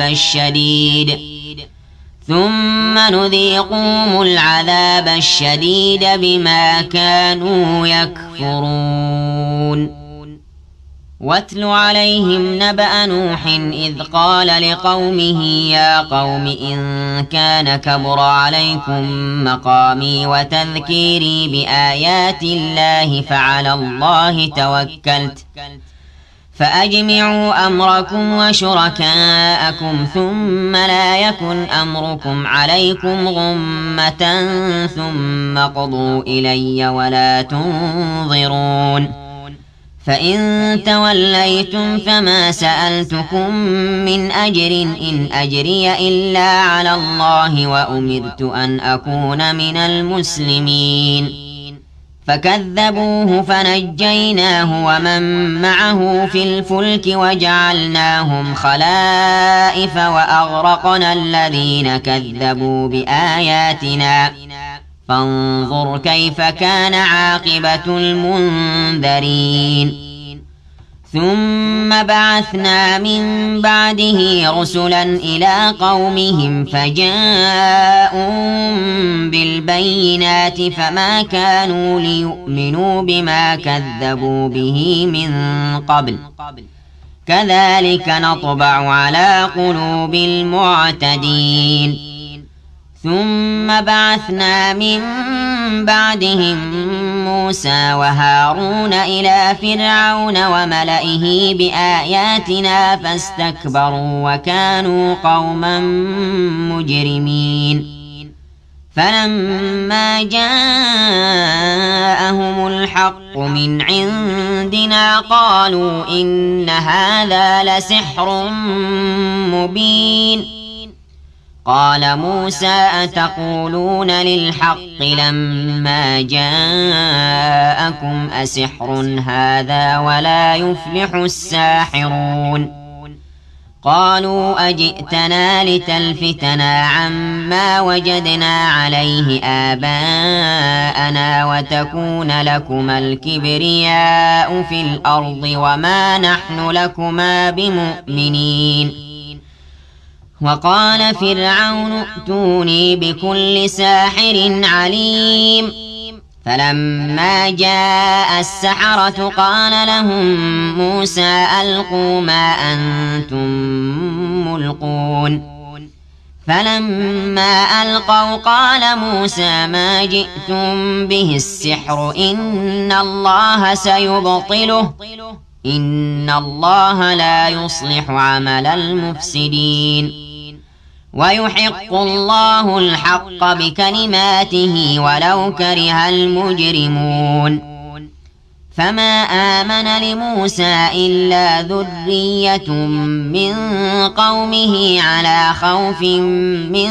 فرعون وملئهم أن يفتنهم وإن فرعون لعال في الأرض وإنه لمن المسرفين وقال موسى يا قوم إن كنتم آمنتم بالله فعليه توكلوا إن كنتم مسلمين فقالوا على الله توكلنا ربنا لا تجعلنا فتنة للقوم الظالمين ونجنا برحمتك من القوم الكافرين وأوحينا إلى موسى وأخيه أن تبوأ لقومكما بمصر بيوتا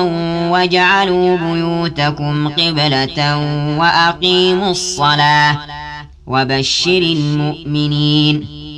وقال موسى ربنا إنك آتيت فرعون وملأه زينة وأموالا في الحياة الدنيا ربنا ليضلوا عن سبيلك ربنا اطمس على أموالهم واشدد على قلوبهم فلا يؤمنوا حتى يروا العذاب الأليم قال قد أجيبت دعوتكما فاستقيما ولا تتبعان سبيل الذين لا يعلمون وجاوزنا ببني إسرائيل البحر فأتبعهم فرعون وجنوده بغيا وعدوا حتى إذا أدركه الغرق قال آمنت أنه لا إله إلا الذي آمنت به بنو إسرائيل وأنا من المسلمين الآن وقد عصيت قبل وكنت من المفسدين فاليوم ننجيك ببدنك لتكون لمن خلفك آية وإن كثيرا من الناس عن آياتنا لغافلون ولقد بوأنا بني إسرائيل مبوأ صدق ورزقناهم من الطيبات فما اختلفوا حتى جاءهم العلم إن ربك يقضي بينهم يوم القيامة فيما كانوا فيه يختلفون فإن كنت في شك مما أنزلنا إليك فاسأل الذين يقرؤون الكتاب من قبلك لقد جاءك الحق من ربك فلا تكونن من الممترين ولا تكونن من الذين كذبوا بآيات الله فتكون من الخاسرين إن الذين حقت عليهم كلمة ربك لا يؤمنون ولو جاءتهم كل آية حتى يروا العذاب الأليم فلولا كانت قرية آمنت فنفعها إيمانها إلا قوم يونس لما آمنوا كشفنا عنهم عذاب الخزي في الحياة الدنيا ومتعناهم إلى حين ولو شاء ربك لآمن من في الأرض كلهم جميعا أفأنت تكره الناس حتى يكونوا مؤمنين وما كان لنفس أن تؤمن إلا بإذن الله ويجعل الرجس على الذين لا يعقلون قل انظروا ماذا في السماوات والأرض وما تغني الآيات والنذر عن قوم لا يؤمنون فهل ينتظرون إلا مثل أيام الذين خلوا من قبلهم قل فانتظروا إني معكم من المنتظرين ثم ننجي رسلنا والذين آمنوا كذلك حقا علينا ننجي المؤمنين قل يا أيها الناس إن كنتم في شك من ديني فلا أعبد الذين تعبدون من دون الله ولكن أعبد الله الذي يتوفاكم وأمرت أن أكون من المؤمنين وأن أقم وجهك للدين حنيفا ولا تكونن من المشركين ولا تدع من دون الله ما لا ينفعك ولا يضرك فإن فعلت فإنك إذا من الظالمين وإن يمسسك الله بضر فلا كاشف له إلا هو وإن يردك بخير فلا راد لفضله يصيب به من يشاء من عباده وهو الغفور الرحيم قل يا أيها الناس قد جاءكم الحق من ربكم فمن اهتدى فإنما يهتدي لنفسه ومن ضل فإنما يضل عليها وما أنا عليكم بوكيل واتبع ما يوحى إليك واصبر حتى يحكم الله وهو خير الحاكمين صدق الله العظيم. أعوذ بالله من الشيطان الرجيم. بسم الله الرحمن الرحيم. ألف لام را كتاب أحكمت آياته ثم فصلت من لدن حكيم خبير ألا تعبدوا إلا الله إنني لكم منه نذير وبشير وأن استغفروا ربكم ثم توبوا إليه يمتعكم متاعا حسنا إلى أجل مسمى ويؤت كل ذي فضل فضله وإن تولوا فإني أخاف عليكم عذاب يوم كبير إلى الله مرجعكم وهو على كل شيء قدير ألا إنهم يثنون صدورهم ليستخفوا منه ألا حين يستغشون ثيابهم يعلم ما يسرون وما يعلنون إنه عليم بذات الصدور وما من دابة في الأرض إلا على الله رزقها ويعلم مستقرها ومستودعها كل في كتاب مبين وهو الذي خلق السماوات والأرض في 6 أيام وكان عرشه على الماء ليبلوكم أيكم أحسن عملا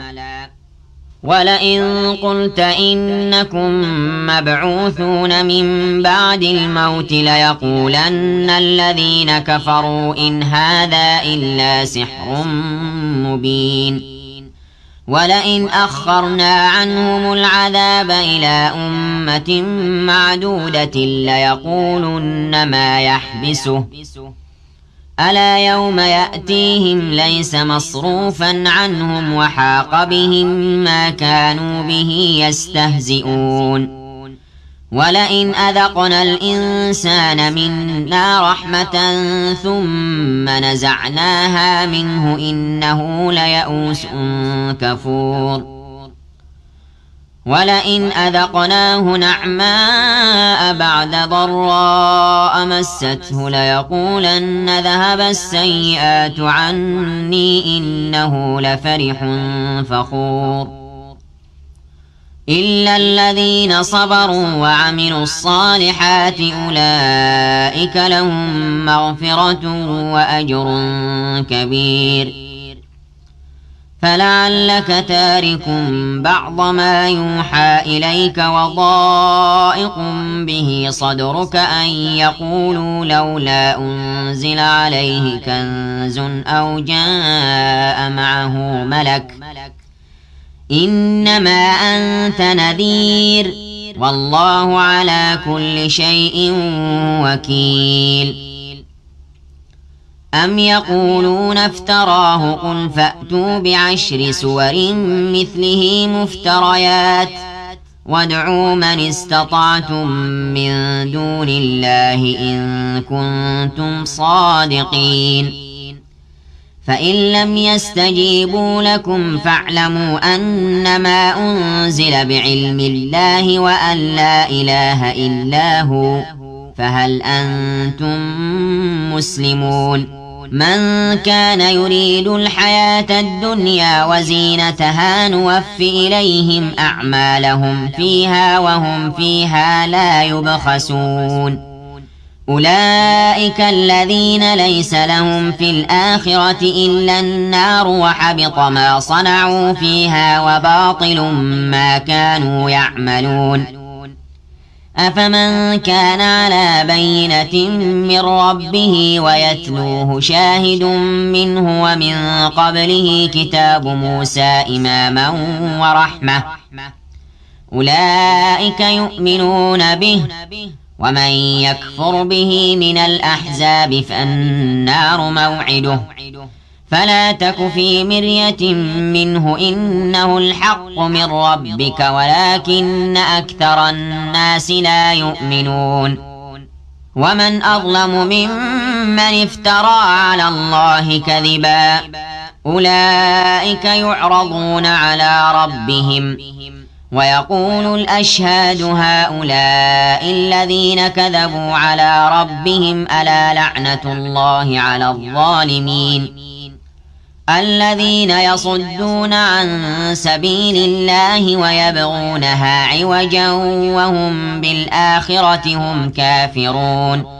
أولئك لم يكونوا معجزين في الأرض وما كان لهم من دون الله من أولياء يضاعف لهم العذاب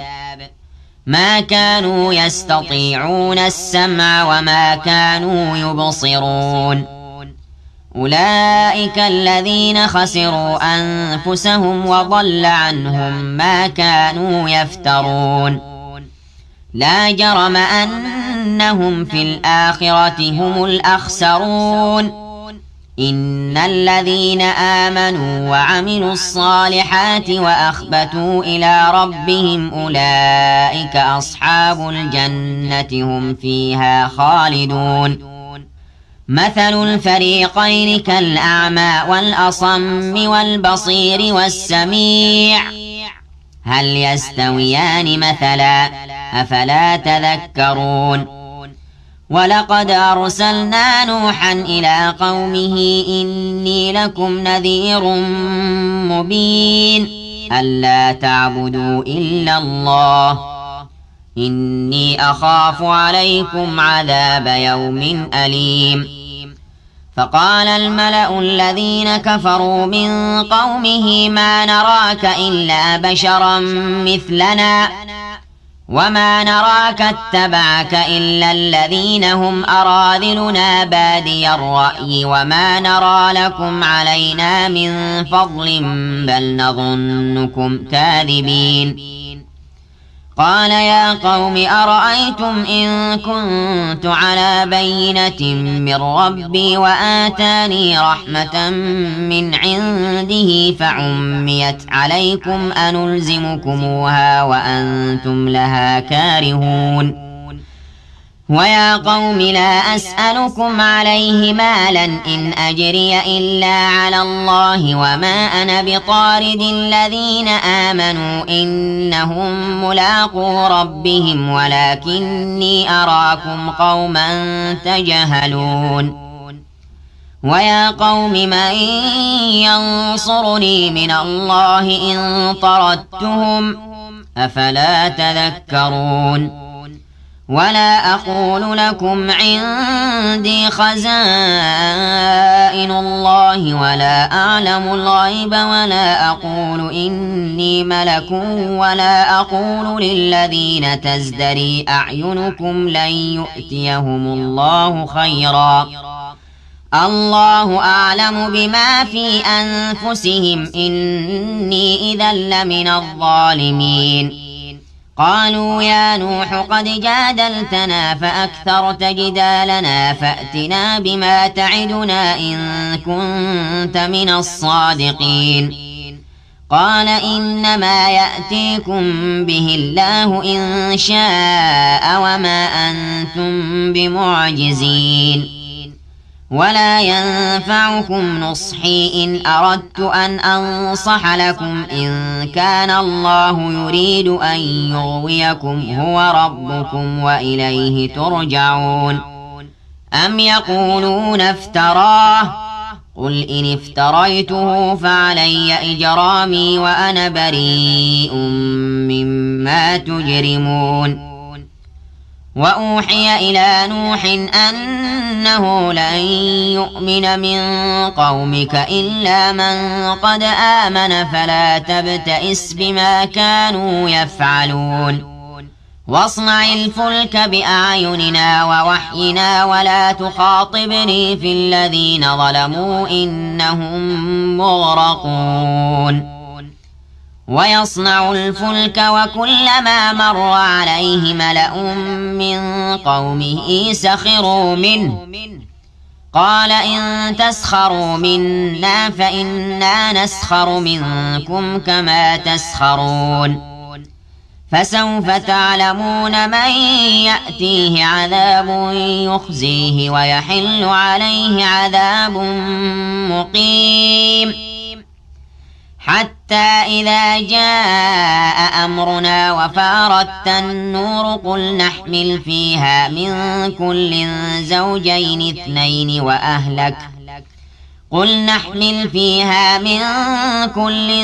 زوجين اثنين وأهلك إلا من سبق عليه القول ومن آمن وما آمن معه إلا قليل وقال اركبوا فيها بسم الله مجريها ومرساها إن ربي لغفور رحيم وهي تجري بهم في موج كالجبال ونادى نوح ابنه وكان في معزل يا بني اركب معنا ولا تكن مع الكافرين قال سآوي إلى جبل يعصمني من الماء قال لا عاصم اليوم من أمر الله إلا من رحم وحال بينهما الموج فكان من المغرقين وقيل يا أرض ابلعي ماءك ويا سماء أقلعي وغيض الماء وقضي الأمر واستوت على الجودي وقيل بعدا للقوم الظالمين ونادى نوح ربه فقال رب إن ابني من أهلي وإن وعدك الحق وأنت أحكم الحاكمين قال يا نوح إنه ليس من أهلك إنه عمل غير صالح فلا تسألني ما ليس لك به علم إني أعظك أن تكون من الجاهلين قال رب إني أعوذ بك أن أسألك ما ليس لي به علم وإلا تغفر لي وترحمني أكن من الخاسرين قيل يا نوح اهبط بسلام منا وبركات عليك وعلى ممن معك وأمم سنمتعهم ثم يمسهم منا عذاب أليم تلك من أنباء الغيب نوحيها إليك ما كنت تعلمها أنت ولا قومك من قبل هذا فاصبر إن العاقبة للمتقين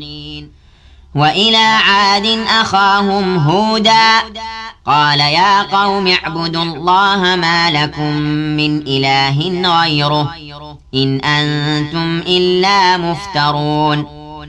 يا قوم لا أسألكم عليه أجرا إن أجري إلا على الذي فطرني أفلا تعقلون ويا قوم استغفروا ربكم ثم توبوا إليه يرسل السماء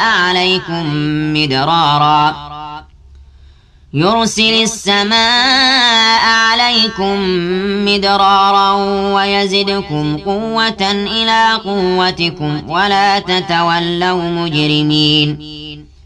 قالوا يا هود ما جئتنا ببينة وما نحن بتاركي آلهتنا عن قولك وما نحن لك بمؤمنين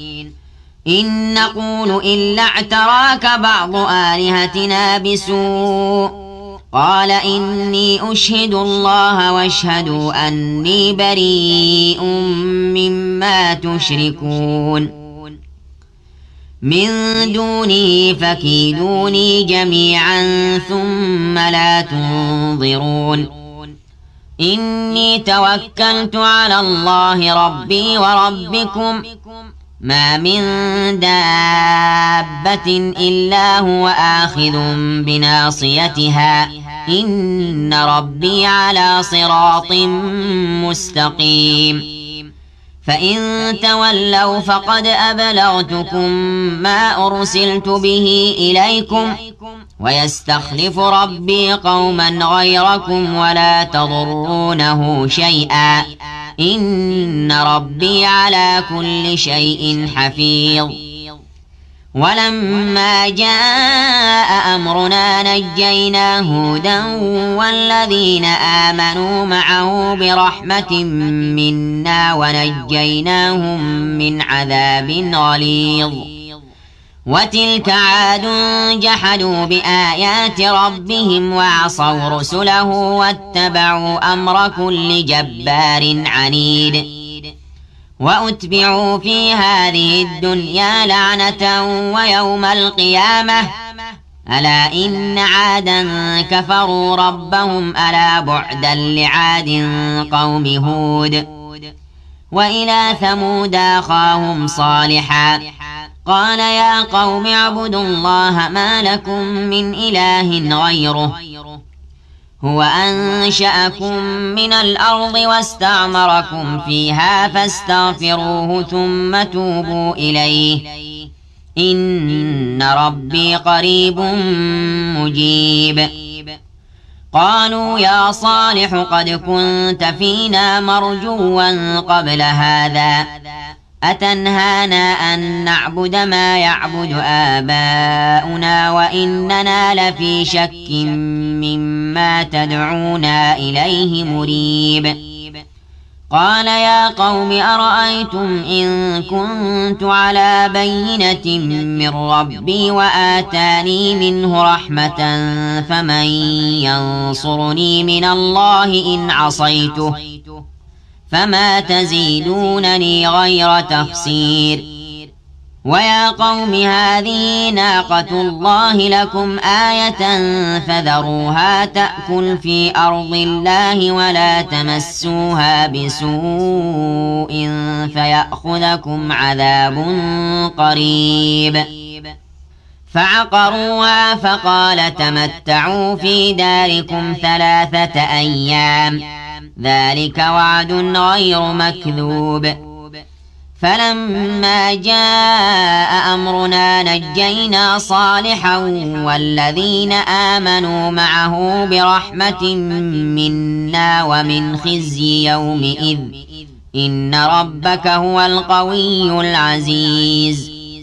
وأخذ الذين ظلموا الصيحة فأصبحوا في ديارهم جاثمين كأن لم يغنوا فيها ألا إن ثمود كفروا ربهم ألا بعدا لثمود. ولقد جاءت رسلنا إبراهيم بالبشرى قالوا سلاما قال سلام فما لبث أن جاء بعجل حنيذ. فلما رأى أيديهم لا تصل إليه نكرهم وأوجس منهم خيفة قالوا لا تخف إنا أرسلنا إلى قوم لوط وامرأته قائمة فضحكت فبشرناها بإسحاق ومن وراء إسحاق يعقوب قالت يا ويلتى أألد وأنا عجوز وهذا بعلي شيخا إن هذا لشيء عجيب. قالوا أتعجبين من أمر الله رحمة الله وبركاته عليكم أهل البيت إنه حميد مجيد. فلما ذهب عن إبراهيم الروع وجاءته البشرى يجادلنا في قوم لوط إن إبراهيم لحليم أواه منيب. يا إبراهيم أعرض عن هذا إنه قد جاء أمر ربك وإنهم آتيهم عذاب غير مردود.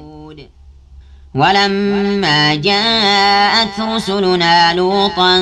سيء بهم وضاق بهم ذرعا وقال هذا يوم عصيب. وجاءه قومه يهرعون إليه ومن قبل كانوا يعملون السيئات قال يا قوم هؤلاء بناتي هن أطهر لكم فاتقوا الله ولا تخزون في ضيفي أليس منكم رجل رشيد. قالوا لقد علمت ما لنا في بناتك من حق وإنك لتعلم ما نريد. قال لو أن لي بكم قوة أو آوي إلى ركن شديد. قالوا يا لوط إنا رسل ربك لن يصلوا إليك فأسر بأهلك بقطع من الليل ولا يلتفت منكم أحد إلا امرأتك إنه مصيبها ما أصابهم إن موعدهم الصبح أليس الصبح